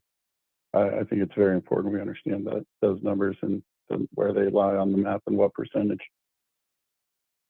Yeah, and I will say that that is a recommendation of this plan, is to specifically look at that. So it is not included within the plan itself as far as an action, but the action is to take the time to figure that out and find those answers, because we don't have all of them, and then make a recommendation based on that. So one of the outcomes of this potential adoption would be kind of setting forth that goal to go look at that. I'm going to go to Commissioner Day, then back to Commissioner Wheatley.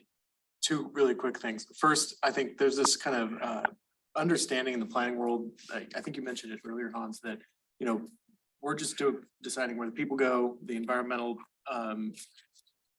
we use development regulations to control what happens on a site, and that's essentially user areas ordinances and whatnot. And I think I would just want to call our attention to 9.1.2 policy B, where we actually do talk about where we concentrate development as a way to protect critical areas. So, you know, it talks about preserving environmental quality by taking into account suitability of development and directing intense development away from critical areas and soils, I think, and towards is probably what it should say, soils with good infiltration potential for stormwater management. So you aren't trying to get them away from easily stormwater management, but this is that idea that, you know, there's an impact based on the decisions to like where we zone for development. So it's not just the current use people who have to think about it, it is us too. And then I think we talk a lot about the impact to groundwater from these septic systems. We should also be thinking about impacts to shellfish growing areas.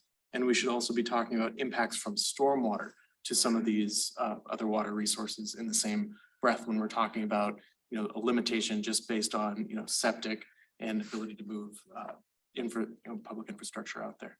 So it's more than just the, you know, threats to groundwater that we should probably be considering when we're thinking about where we're, you know, accommodating growth. Commissioner Wheatley? Yeah, well, I guess this is another kind of just a wish list comment that maybe I'm gonna start doing at every meeting. But you know, recreation, I've been thinking a lot about recreation lately and how we plan for it. And I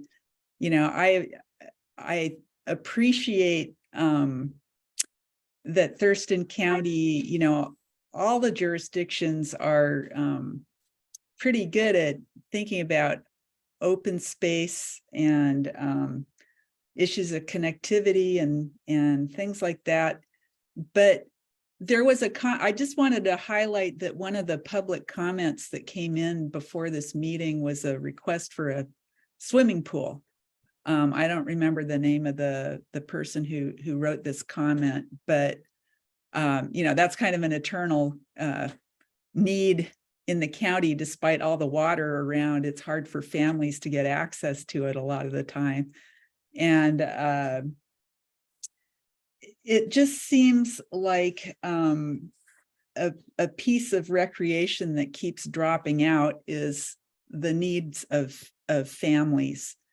And in particular, as we talk about increasing density, it would be nice, and I'm not saying we need, you know, it's not going to happen with this, but I just keep wanting to bring it up that when you're bringing more and more people into communities, it's really important, you know, it's maybe important to think about it in terms of mitigation or something like that. But, you know, not only do you need to be able to have the kids be able to get to school with in safe ways with sidewalks and bikeways and things like that, but families really need places to go outside and enjoy being outside in their neighborhoods in ways that are accessible on a kind of a daily basis.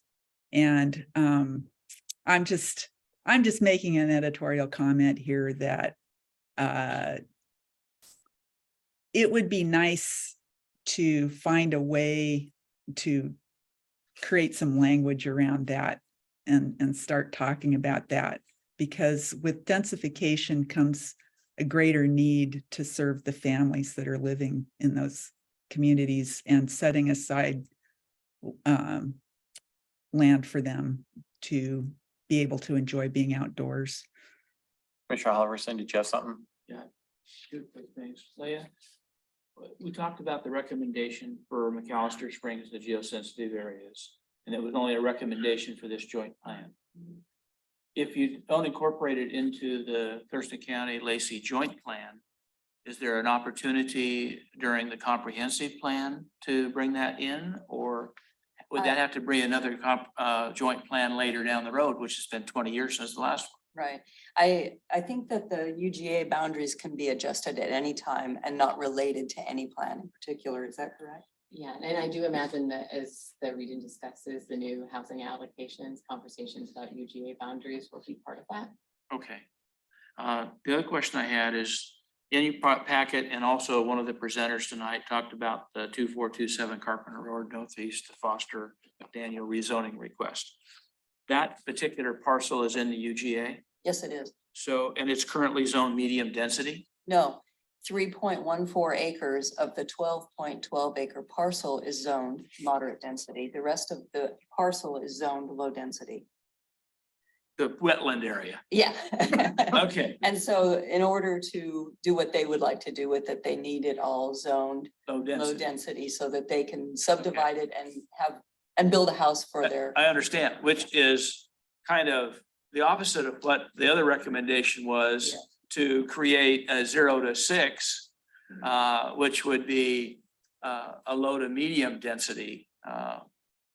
It just kind of didn't seem like it was the same type of thing, but what we're talking about is just this specific parcel Yes, for a rezone for low density, yes. 0 to 4.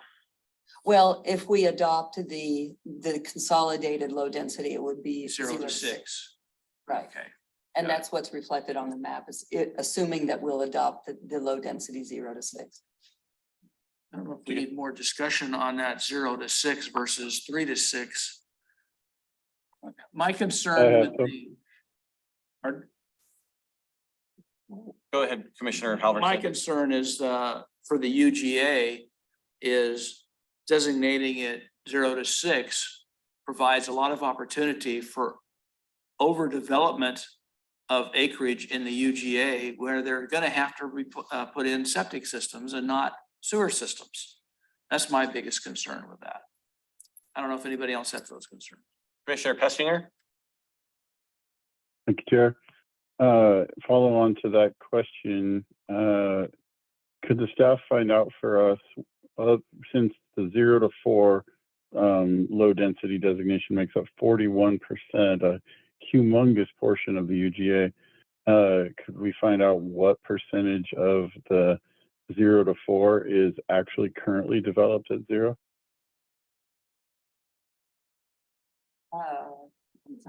Undeveloped, you mean undeveloped parcels? Yeah. That might be kind of tricky.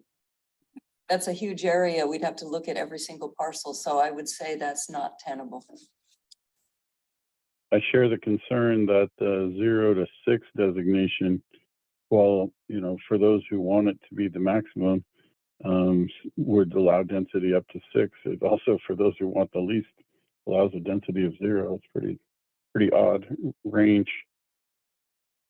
I think it's an easy lift to go to 0 to 6 if those lands were sewered. But it's much harder to do if they're on septic. It also. Agreed. And the city of Lacey has not made changes to their zoning, and we're sort of stepping out ahead. Yeah. Hard work for that. Yeah. Yeah, it really is. But if, the city of Lacey is open to that as part of future conversations. And I think we're focused on the 0, but historically, like a lot of zones, they didn't have a minimum density, they only had a maximum density. And so in this case, it's like maximum density of 6, but not necessarily requiring someone to build more than one dwelling unit per acre. I guess my concern is the maximum density Maximum side. density, given the Maximum setback. density impacts on. On septic Sur- systems. yeah. Yeah, that's And right. the water quality with the aquifers and stuff. That's my concern there.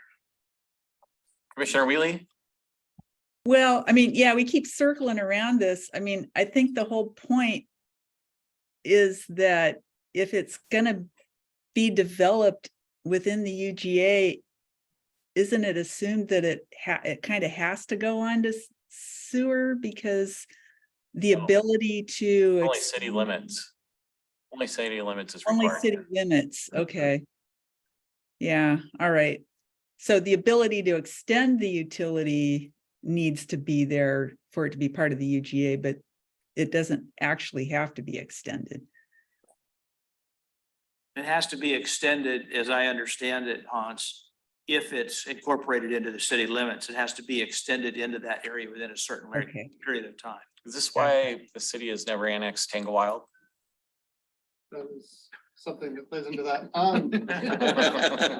What we're really finding is that the sewer is extended through residential development and it is an incremental thing. So in order to make that happen, everything that's within a certain distance of existing sewer already has to connect. And as additional developments come online, that extends the sewer, which then by extending it also brings additional residential units within the service area of that sewer line. So it is the tool that we kind of have available to get sewer lines out there where we then can actually provide that sewer service. That's within the city limits. That's also true Yeah. within the UGA. Okay. Yeah. By That way, extending it, Actually, the development code requires that if you're developing and you're adjacent to the city limits, you have to annex into the city. Outside that immediate boundary, you have to sign a no protest agreement to a future annexation. So we provide urban services, but with the understanding that you will be annexed into the city either immediately or within the near future. I wanted to back up to something that we touched briefly on before, and that was the whole annexation strategy issue. That I know the annexation strategy is not a written document, and it might just be more an idea in the ether than it is a real plan. And I guess there could be a difference between a strategy and a plan, but it would sure make a lot of people feel comfortable if we had a little bit better timeline on when some of this stuff is going to happen. And the example that we hear a lot is the Martin Way corridor. And quite frankly, everything from like Pacific to I-5, that whole chunk, well, at least west of Marvin Road, there's a lot there that has not been annexed yet. And I think that it's really hard for the UGA, the county, to plan around that. It's really hard for the people that live in there to plan around that. And it is painful to drive down Martin Way and go through 5 different changes of jurisdiction over the course of 4 miles. It just seems ridiculous. So I don't know how we can work something like that into a joint plan. I don't think we can work it into a joint plan, but if the city at some point could develop and publish a annexation strategy or an annexation plan, I think a lot of people would appreciate that. So keep in mind that the document before you tonight is actually our 2016 plan. So if you tune into the joint Board of Commissioner City Council meeting tomorrow night, one of the presentations that I'll be giving is actually about annexation and permitting within the UGA. And you'll see that we are putting that together. We did an annexation study of the Tanglewild area to determine what the costs might be to both the city and the county from a revenue standpoint and a cost standpoint. Nothing moved forward with that. We need to re-up it. But that whole process will be discussed over the next 3 years and hopefully incorporated into our 2025 plan update. When I see and hear that one of the considerations is the cost effectiveness of annexation, I guess the next question to that would be, is it the cost effectiveness from the city standpoint or cost effective from the county standpoint? And how do those weigh? Not cost effectiveness, but the cost impacts to both jurisdictions, both from I guess the word providing services was used in the document. I'm sorry? Effectiveness was used in the document, but I understand where you're going.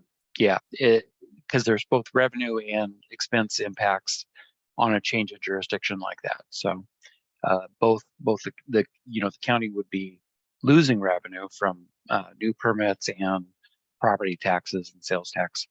The city would be gaining them, but have to add additional services to meet the demands for the city. So it's a complex formula that we will be taking a look at within the next year or so. Yeah, not to sound too cynical, but like when we talk about Tanglewild, it sure seems like the cost effectiveness argument or cost management argument of this is nobody wants to pay for it. So that's why it's not ever getting annexed. And Well, there are definitely significant costs to bring things up to urban standards, you know, that were developed back in the 60s, 50s, that don't have that urban infrastructure. So that is definitely part of that formula. Commissioner Day. Yeah, I thought the council and the board would just rock, paper, scissors over it, but Yeah. I think my question is a kind of procedural one, I guess. So I think we have some thoughts about things that are like kind of borderline scope like whether or not it's really in scope of the thing that we're talking about right now. So some of these McAllister Creek questions, some of the other ones. Is it helpful at any point to make recommendations that are alongside like an approval of a joint plan for consideration either at the county or the city? So if we did want to recommend that, you know, it not just be considered, but it actually, you know, it's actually addressed. Those types of things, does it provide any meaningful input into a future process for us to make any comment on those? Yeah, and just to provide I guess, some context, Grant, it is something that we do here at Thurston County. Our planning commission does send on recommendations to the board that might fall outside the scope if they've received significant public comment on an item or have an interest in the board looking into something further. So if that is something that City of Lacey would be open to, I know that that is sort of a normal operating procedure here at the county. Yeah, absolutely. You know, kind of going back a bit, you know, what we're doing tonight is kind of catching up to a 2016 plan update. We're all going into our 2025 update cycle, which is, you know, the major look at our comp plan policies. And it is hugely valuable to be in lockstep on that and have these joint discussions and continue the discussions about what should be happening in the next 20 years. So absolutely. But that's a little bit, we're kind of at a weird timing with this one because we're updating the last plan just before we're going into a new update cycle. Yeah, we feel that. Commissioner Nelson, we haven't heard much from you today. Do you have any thoughts on this? No, the only thing, well, I guess two things I'm thinking of. One is, it's been said here twice, I don't think public or hearing attendance is a good measurement of public participation. We've had things that have had no public participation before and had public hearings blow up. And we had stuff with lots of public participation where it doesn't seem like anybody shows up. So, but the other thing specific to this that I would point to is I think the planning horizon is an issue that we're looking at. And I'm thinking specifically the 0 to 6. And my concern with that is more of a planning issue, because if you have, say, 5 acres that's built out with 30 units because it's now zone 0 to 6, when the UGA does, or when the city does come out that way, it's going to make that much harder to redevelop into a high density object for the city, which is where the urban reserve came from. It was an idea that let's set aside these places so that we can have actual urban housing when the city comes, rather than just having the city expand into the suburbs. And because then you've got to, then you've got to figure out how to buy enough people out of their houses that you can redevelop it, which is going to cost more money, which is going to pull away from affordable housing. So are you saying that there's more infill development opportunities on a 0 to 4 than there is a 0 to 6? Well, yeah, I think maybe even 4 is too high. Can be a problem. I mean, if we're really looking at going to urban type development. We need, I mean, and I remember when the urban housing thing came up during the long-term deal and the county commissioners just scoffed at the idea. But I mean, and I don't know if what we can do or how we can fit it into this, but I think, you know, we've been so focused on, for so long, Thurston County and the cities have been so focused on this and infilling what they have at the densities they have it zoned, instead of saying, you know what, this is an urban area. It's designated as such. Maybe we should start treating it as such. Because, yeah, you know, maybe 50 years ago, 4 houses on quarter-acre lots was considered urban, but I don't think it is anymore.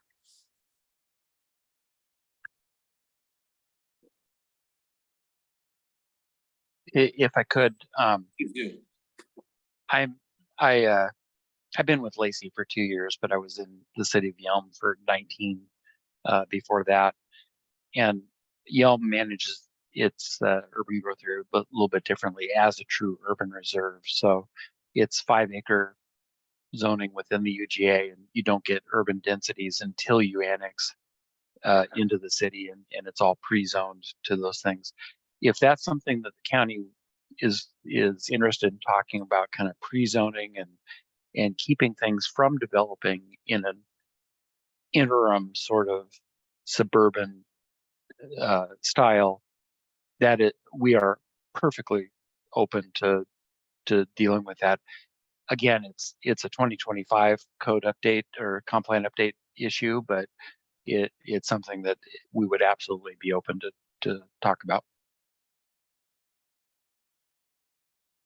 But it effectively means that you kind of hold those areas and don't develop them until urban services are available. I think that goes back to that whole question, the difference between sewered and septic Yep. areas. Yep. I mean, that's my biggest concern. Yep. All right, well, does anybody else have anything on the comp plan now before we go into more administrative stuff? Or the joint plan before we go into more administrative stuff? Commissioner Wheatley or Commissioner Pestinger, did you guys? Okay, well, Are we now planning to vote on recommending a voting on- public hearing? we're not voting on anything today, Commissioner Pestinger. So our planning commission at Thurston County could set a public hearing. But if they don't set the same day, then Well, it would be, you could pass a motion contingent upon the City of Lacey Planning Commission also setting a public hearing for the same date. So it could be a contingent one, or it could be a joint August 30th Zoom meeting where everyone comes together. the proposed joint plan public hearing was for September 27th. Yes. And we would have one Thurston County Planning Commission meeting before then. Would there be a work session on joint plan during that meeting, which would be the 21st? No, the 30th. no, we're gonna have Planning Commission's meeting September 18th, I believe. September 20th, and the September. one meeting that we have before that would be September 6th. So not enough time to, We're probably not gonna do the first meeting of September, but yeah, the so second, the Steve, next one is September 20th. will we be able to do a work session on Lacey joint plan during that meeting before if we did set the public hearing for the 27th of September? Just as your own planning, or Yeah, it just as our- wouldn't be joint. It wouldn't have to be joint. Yeah, I don't know if it necessarily has to be joint, but I think the Thurston County Planning Commission wants to do more dives on the joint plan. And if we could do those before the public hearing, that wouldn't hurt my feelings. I don't know how you could do, Yeah. I could think you that's do it just- without them here? Or at Yeah. least a representative of, we couldn't do it on our own. And I think we would, if you're talking about a work session a week before the public hearing, we wouldn't know what direction to go in time to notice. So you'd rather everything. have the work session. I figured we were gonna have one after the public hearing, no matter what, just so we Yeah, can I chew on probably- what's happening. But I think if you're gonna provide direction to staff, a week before a public hearing. That's just not gonna All work. right. Well, I personally don't think we're ready for a public hearing. and it sounds like some of our online commissioners are not ready for a public hearing, so if somebody wanted to make a motion to set the public hearing now, I would certainly entertain it, but I would also expect that it's going to fail. I hear no motion for a public, okay? Someone, what's the date? Marcelo? Yeah, September I move to set a joint public hearing on September 27th at 7 p.m. Contingent upon the Lacey City Planning Commission also being able to set a public hearing at that date and time. It's been moved. Is there a second? Second. Okay, so it's been, the motion is to set a public hearing for Lacey CPA 1 Lacey Joint Plan contingent on the city of Lacey's ability to also attend that public hearing for September 27th at 7 p.m. Call for the vote. Commissioner Halverson, Aye. Commissioner Nelson, Aye. Commissioner Simmons, No. Commissioner Pessinger, Nay. Commissioner Wheatley, No. Vice Chair Day. Chair Casino. Yay, but motion fails 3-4. All right, well, I guess what, you know, it doesn't seem like we've given staff a direction yet. I think that would have been, so I think we forgot to do discussion. I would have had a question of staff. Like, do we feel like we're ready to move to a public hearing? Or given how much input you got at this point, are we in need of another work session? Well, I have some things on my list, so let Yeah. me review those. The first thing was to provide a map of the McAllister Springs geologically sensitive area. And we looked at that, so Yeah. I'm going to cross that off my list if Yeah. people are satisfied with that map. Someone requested Lacey UGA housing stock. Do we still need that information? Okay. yeah, How much of the urban growth area is sewered?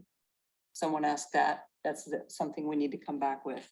And then Derek Day, Commissioner Day brought up policy 9.1 something about adding stormwater to not just sewer utilities, but also other considerations for UGA. And I think I can clarify that. So I think when we were talking about, you know, sewered areas as like environmentally sensitive areas, wanting to be able to sewer those before we develop them. We should also think about impacts beyond just the sewer if they're environmentally sensible. Would you like something to that effect added to the joint plan? I don't know if there was a consolidated place where we talk about the considerations for that like 9.1.1 policy B. I think it was the low impact development one and low impact development, but yeah, policy B. 9.1.2 policy B. I mean, I think it already starts to talk about it. There's a clarification there. It's away from it. It reads as away from soils with good infiltration potential. We want it towards soils with good infiltration potential, but low risk to the environment. So there's actually a little bit of nuance there. Okay. So it's just a nuanced change to the policy. That's a nuanced change to the policy, but I'm thinking about all of this discussion we've been having about that McAllister Springs area. The late and good suggestion from Grant, I think, to think about urban reserve instead of the 0 to 6 in some of these areas. And what I heard, Grant, I agree, Yeah. like, I think that is a larger conversation we can have, but if I heard Grant correctly, probably the more appropriate time to have that is leading into our comp plan updates that both Yeah. the city of Lacey and Thurston County will be doing. And so in terms of, Yeah. you know, I think there has been a lot of great discussion about how we approach UGA pullback but is it part of this joint plan? And a lot of the questions that are being asked, are they ones that are going to be these follow-up action items that come out of the adoption of this joint plan? Or is it something that needs to be hashed out right now to lead into the adoption of the Yeah. joint plan. And I And think, I think that the question before us tonight and the decision is, do we adopt that low density consolidation or do we not? Not what else can we do instead? I think you just have a yes or a no on that. yeah, and I think the other part here for me is like how we might structure some of the other recommendations that might come out of this process. And I voted no on the hearing because I didn't have an understanding of how far we go. We're gonna get back to that though. Yeah, Okay, so assuming that staff is able to bring back well, we know staff can bring back this information because they're very capable. That information would come back if we tried again to get this public hearing set for September 27th, and staff was gonna bring that information back to a work session. Would that change any votes? yes. Probably, and if so, I would entertain a new motion with the understanding that staff is gonna bring back, unless anybody has anything else that they need added to that list for staff to bring back. And I will say, if the only other joint work session time slot that we have set aside is August 30th, there would be a challenge in bringing all that back in time for next week. But there it would could be be brought no- back at a work session after the. After the Yes. public hearing. That one wouldn't be especially- a problem, but I mean, these are mapping items. I know our geodata staff is out right now. So it would be a heavy lift to try to get it in a week, but not a heavy lift to get it in time for a And now work session. those following. subjects have been broached in public going into the public hearing, so it'd be appropriate to do it in a work session afterwards. Having said that, I would certainly entertain Commissioner Wheatley. Sorry. I'm wondering if we could hear from our colleagues from Lacey, how they're feeling about the public hearing. I mean, I know we don't have a quorum, but maybe we could get a sense of, you know, are you good with it or with the date or? But not Yeah, support it. just a little input there. I would support it. I would support it as well. So that there's a good chance that it could pass when you guys hold your next meeting it would pass a vote to have the public hearing on, there's a good chance that it could happen. So that might not be for naught from us. So are we still in a discussion phase? We're still in discussion phase. Could I? I just have a question. Are we meeting next week as well on the 30th or was that? We're trying to avoid it if we can. Well, it sounds like the city of Lacey might have to meet at some point to set the public hearing. Yeah. Because you needed a quorum to vote on public. Right. Commissioner Halverson, you have more? Yeah, I would just say that as part of my reasoning to vote with Scott on Commissioner Nelson on approving and moving forward to public hearing was that staff would bring back a recommendation to attach to the joint plan to go to the Board of County Commissioners that the McAllister Springs and geosensitive areas be studied and reviewed by the city of Lacey and brought back to our planning department for consideration in the near future for an urban growth boundary change. We could probably do that in our work session after the public hearing. Yeah. That's just said, that's why I thought I was recommending we move forward with the public hearing was with that recommendation from staff. And the clarification on the McDaniel rezoning request, that met my satisfaction for that. And the other thing was like Commissioner Day mentioned, the rezoning, right at this time, I would not support rezoning the urban growth area from what we currently have in the county to what the city of Lacey has. You mean condensing the low density? Yeah, Okay. specifically for the reasons of septic systems versus sewer systems. Just doesn't make good common sense to me. I was wondering if Commissioner Mercia might expound a little bit on the reticence. Okay, so I would like to know how much ground truthing has been done in this document. So it uses a lot of very old documents that are about to be updated. So I'm not sure why we would move forward a plan that's about to be outdated when we're already working on a plan that's 20 years old. So now we're gonna implement a plan that's already 7 years old. Doesn't make any sense to me. I'm concerned about the references to intercity transit when their level of service has changed drastically due to COVID. And so we have a lot of language in here in terms of housing and transportation. using intercity transit when that's not how they're operating any longer. So I don't know why we would have that language in here.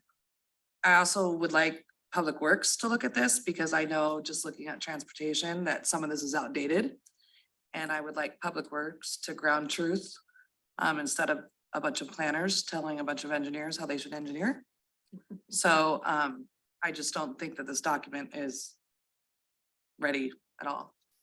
And then I think my question would be, would some of those be issues you might be able to resolve? Although I will say as a planner, I think we do have space to tell engineers where to build things. Those seem like pretty big, Yeah. pretty big one. things that we can't deal with in the next week or two. I mean, mostly like intercity transit, like I'm very concerned about that. Commissioner Pestinger? I'm just curious, what is the reason for the urgency of this? This is a board priority for sure. It's because it's a comp plan amendment.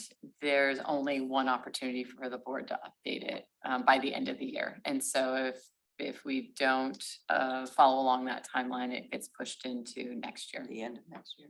So it's been a docketed item for how many years? Well, 3 to 5. 3 to 5 years already. Yeah. Which is why we're outside of the city of Lacey's 2016 Yeah. plan. I've been trying. Yeah, I know you have, Leah. I'm not blaming you. Unfortunately, I still agree with the comments that this is not ready for prime time. Then I will say, just one last discussion piece. I think the risk of not getting this perfect is pretty low, given that these joint plans can be updated annually if it gets docketed. And we'd probably need to put it on the docket so it can stay consistent with the rest of the comp plan updates. And if I may, the city actually had that discussion with county staff about just cratering this effort and going into the 2025 effort if it was going to go into the next review cycle. We're supportive of moving forward now to catch up to 2016 in order for the county to look at some of their development regulations after this plan is updated, in order to start implementing things that the city's been doing since 2016. So it's not just a plan, it's also the basis for development regulations and improvement standards. And the city's standpoint is we're desperate to get those matched up at some point. Now, if you're not ready to do it this year, we're fine with that and can go into the 2025, but it would be hugely beneficial for your plan to reflect ours so we can talk about how to implement it from that we've been doing since 2016. So that would be the city's perspective. I think that the county comp plan would greatly benefit from having all of our joint plans done before we start them. And this is our last one. It's very important for us to have this one done. I love that catching up to 2016. That was awesome. Good explanation on why though, it hasn't been updated in so long. Why does it actually matter? I mean, I know why it matters in philosophy, but in practicality, are we just? As Grant Beck said, it will be the guiding document for updating development code. This plan will be? Yes. Yeah, because it incorporates the Martin Way corridor study. Well, then doesn't it make sense to be really not using 2012 transportation plan data? 2023, or excuse me, 2003 is what the county plans and development regulations are based on. But we reference Lacey's 2012 plan, even though Lacey's gonna do a new one this year. That's what it said in the documents. In the documents that you haven't adopted yet. Right, so why would we adopt something that's that, I guess I just don't understand why we would wanna do that. It just doesn't make sense. And again, if you want to punt and go into 2025 to sync up, we're fine with that, but that puts us now 3 or 4 years down the road before the county can update development regulations that the city have been implementing since 2016. And if you don't do it till 2025, So it's the gonna county- be 2027 before we get to it. Okay, so the Exactly. county is prohibited from moving forward unless we have the joint plan. That's a Yeah, really yeah. easy answer. With the development code updates in Yeah, okay, particular. that's a really easy Yeah. answer. Which goes back to Mr. Woodard's testimony that it's premature, but it's based on 2016. Right. That Not makes- current day. Yeah, that's a good. And I agree with explanation. exactly what Mr. Woodard said. It's not up to, just like what you said, Kathy. It's Yeah. just not up Well, with that, it puts us back at a position to where somewhere. we have given staff some direction on information that we would need at our next work session. And if we wanted to take another swing at setting a public hearing, I would certainly entertain a motion again. We could, oh, you're still trying to avoid having a second meeting on August 30th. Yes, Okay, sorry. yeah. For our- Order. Commissioner Call to Pesty? order. Yeah, this is out of order, I believe. No, it's not. Go ahead. Unless we make some change, it's a different motion. I don't believe you can make the same motion twice in the same session. It's not different motion. I think you might not be correct, but I think we failed to actually use our proper procedure in the first motion. I don't know if that allows us to reconsider it. We didn't have discussions. Exactly. All right. Okay, It doesn't Chair, change I'd like that. to make a motion. Please make your motion. Make a motion that we set a public hearing for the 27th of September 2023 for the joint Thurston County and Lacey joint plan with recommendations from the staff to accompany our plan. Our recommendation for the plan to the county commissioners. Contingent on The city of Lacey getting a quorum and approving the joint plan to move to a public hearing. been moved. Is there a second? Second. It's been moved and seconded to set a public hearing for September 27th at 7 PM to hear from Point of order, Go ahead. request a parliamentarian to rule on whether we can make the same vote on the same motion in the same session. I think it is a different motion since it's including staff recommendations. Do we have a parliamentarian? I think Scott is our unofficial parliamentarian. I think I'm the parliamentarian. Okay. So having said that, it's been Okay. moved in. Go ahead. I'm okay with that as a changed motion. So the motion is to set a public hearing for September 27th at 7 PM or as soon thereafter as can be heard to hear CPA 1, the Thurston County City of Lacey joint plan with new staff recommendations contingent on the city planning commission also agreeing to that public hearing. With that, I'll call for the vote. Oh, wait. There you go. Any discussion? Any discussion? Any further discussion?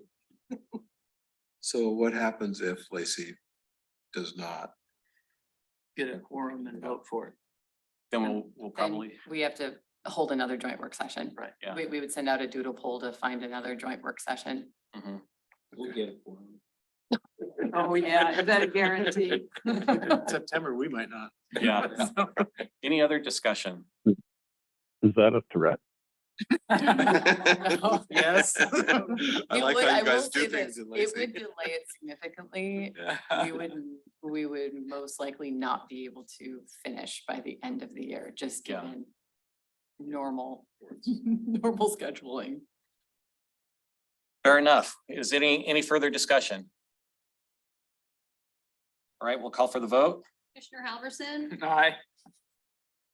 Commissioner Nelson, All right. Commissioner Simmons, Aye. Commissioner Pessinger, Aye. Commissioner Wheatley, Aye. Vice Chair Day. Aye. Vice Chair Chair Casino. Aye. That motion passes unanimously. Thank you very much. We have a public hearing set for September 7th. Tentatively. Lacey. Tentatively. If the city- Please get a quorum. We don't want to Yes. do that again. I don't know where they all are. Yeah. All right, Well, with that, we're gonna move on in our agenda to item number 5, which is good of the order. Do we have anything for the good of the order? Whether you want to hold a September sixth. A September Meeting. 6th meeting. We currently do not have anything scheduled for the. I'd entertain discussion on holding a September 6th meeting. You can feel free to do so. I will not be there. Does anybody have a burning desire to meet September 6th? Not if this goes well. All right, let's cancel the September 6th meeting. The regular planning commission meeting on September 6th is canceled. Okay, I'll make a motion to cancel the September 6th We don't need meeting, one. We don't need one. 2023. Okay, thank you. Yeah, we don't actually need a motion for that. Okay. Yeah. Okay, great. Sorry. Commissioner Wheatley. Yeah, there was an issue brought up at the last meeting about attendance. Yeah. Anything to report about that, or is Yes. this something we need to pursue? We do not. We looked at the attendance policy and the attendance record, and there is not an issue. There's not an issue in that there's not a policy, or? There is a policy. Okay, There's a policy. There is an attendance record. And the attendance record does not require that we use that policy for any action. We're good. We're good. okay. Are we happy? I'm happy, but the Okay. policy is you can't miss more than 3 in a row unexcused, and you can't miss more than half of the meetings in a 6-month period. And neither one of those conditions has been met. Okay. Thanks. Is there anything else for the good of the order? No, we will be sending out, well, I think we already sent out the dates of the upcoming briefings. So you guys have worked really hard and now the board gets to share in your joy. And so there's a lot of briefings happening. Yes. And feel free to attend, of course, or follow up if you want us to send you links or whatnot to the actual recordings. I appreciated that email, by the way. Yeah, that was really That was great. a big thank you to Tasha. Thank you, for putting Tasha. that together. Does anybody else have anything for the good of the order? I do. Commissioner Pessner, please do. Follow on to that attendance thing. Since the rule has been clarified as an excused absence, probably would be useful to update our meeting notes or meeting minutes to, because right now all we do is say in attendance or absent. Probably good to notate those that are excused absence. We could probably accommodate that. It's probably not a bad thing to do. Anybody else have anything for the good of the order? Well, I'd like to thank staff for putting this together. This was a big one, and for the city of Lacey for coming out, and the planning commissioners from the city of Lacey. This was a pretty big one, but it doesn't look like we have any further business, so this meeting is adjourned. Thank you, Commissioner. Thank you. Thank you very much. This is my download. Okay. Next week.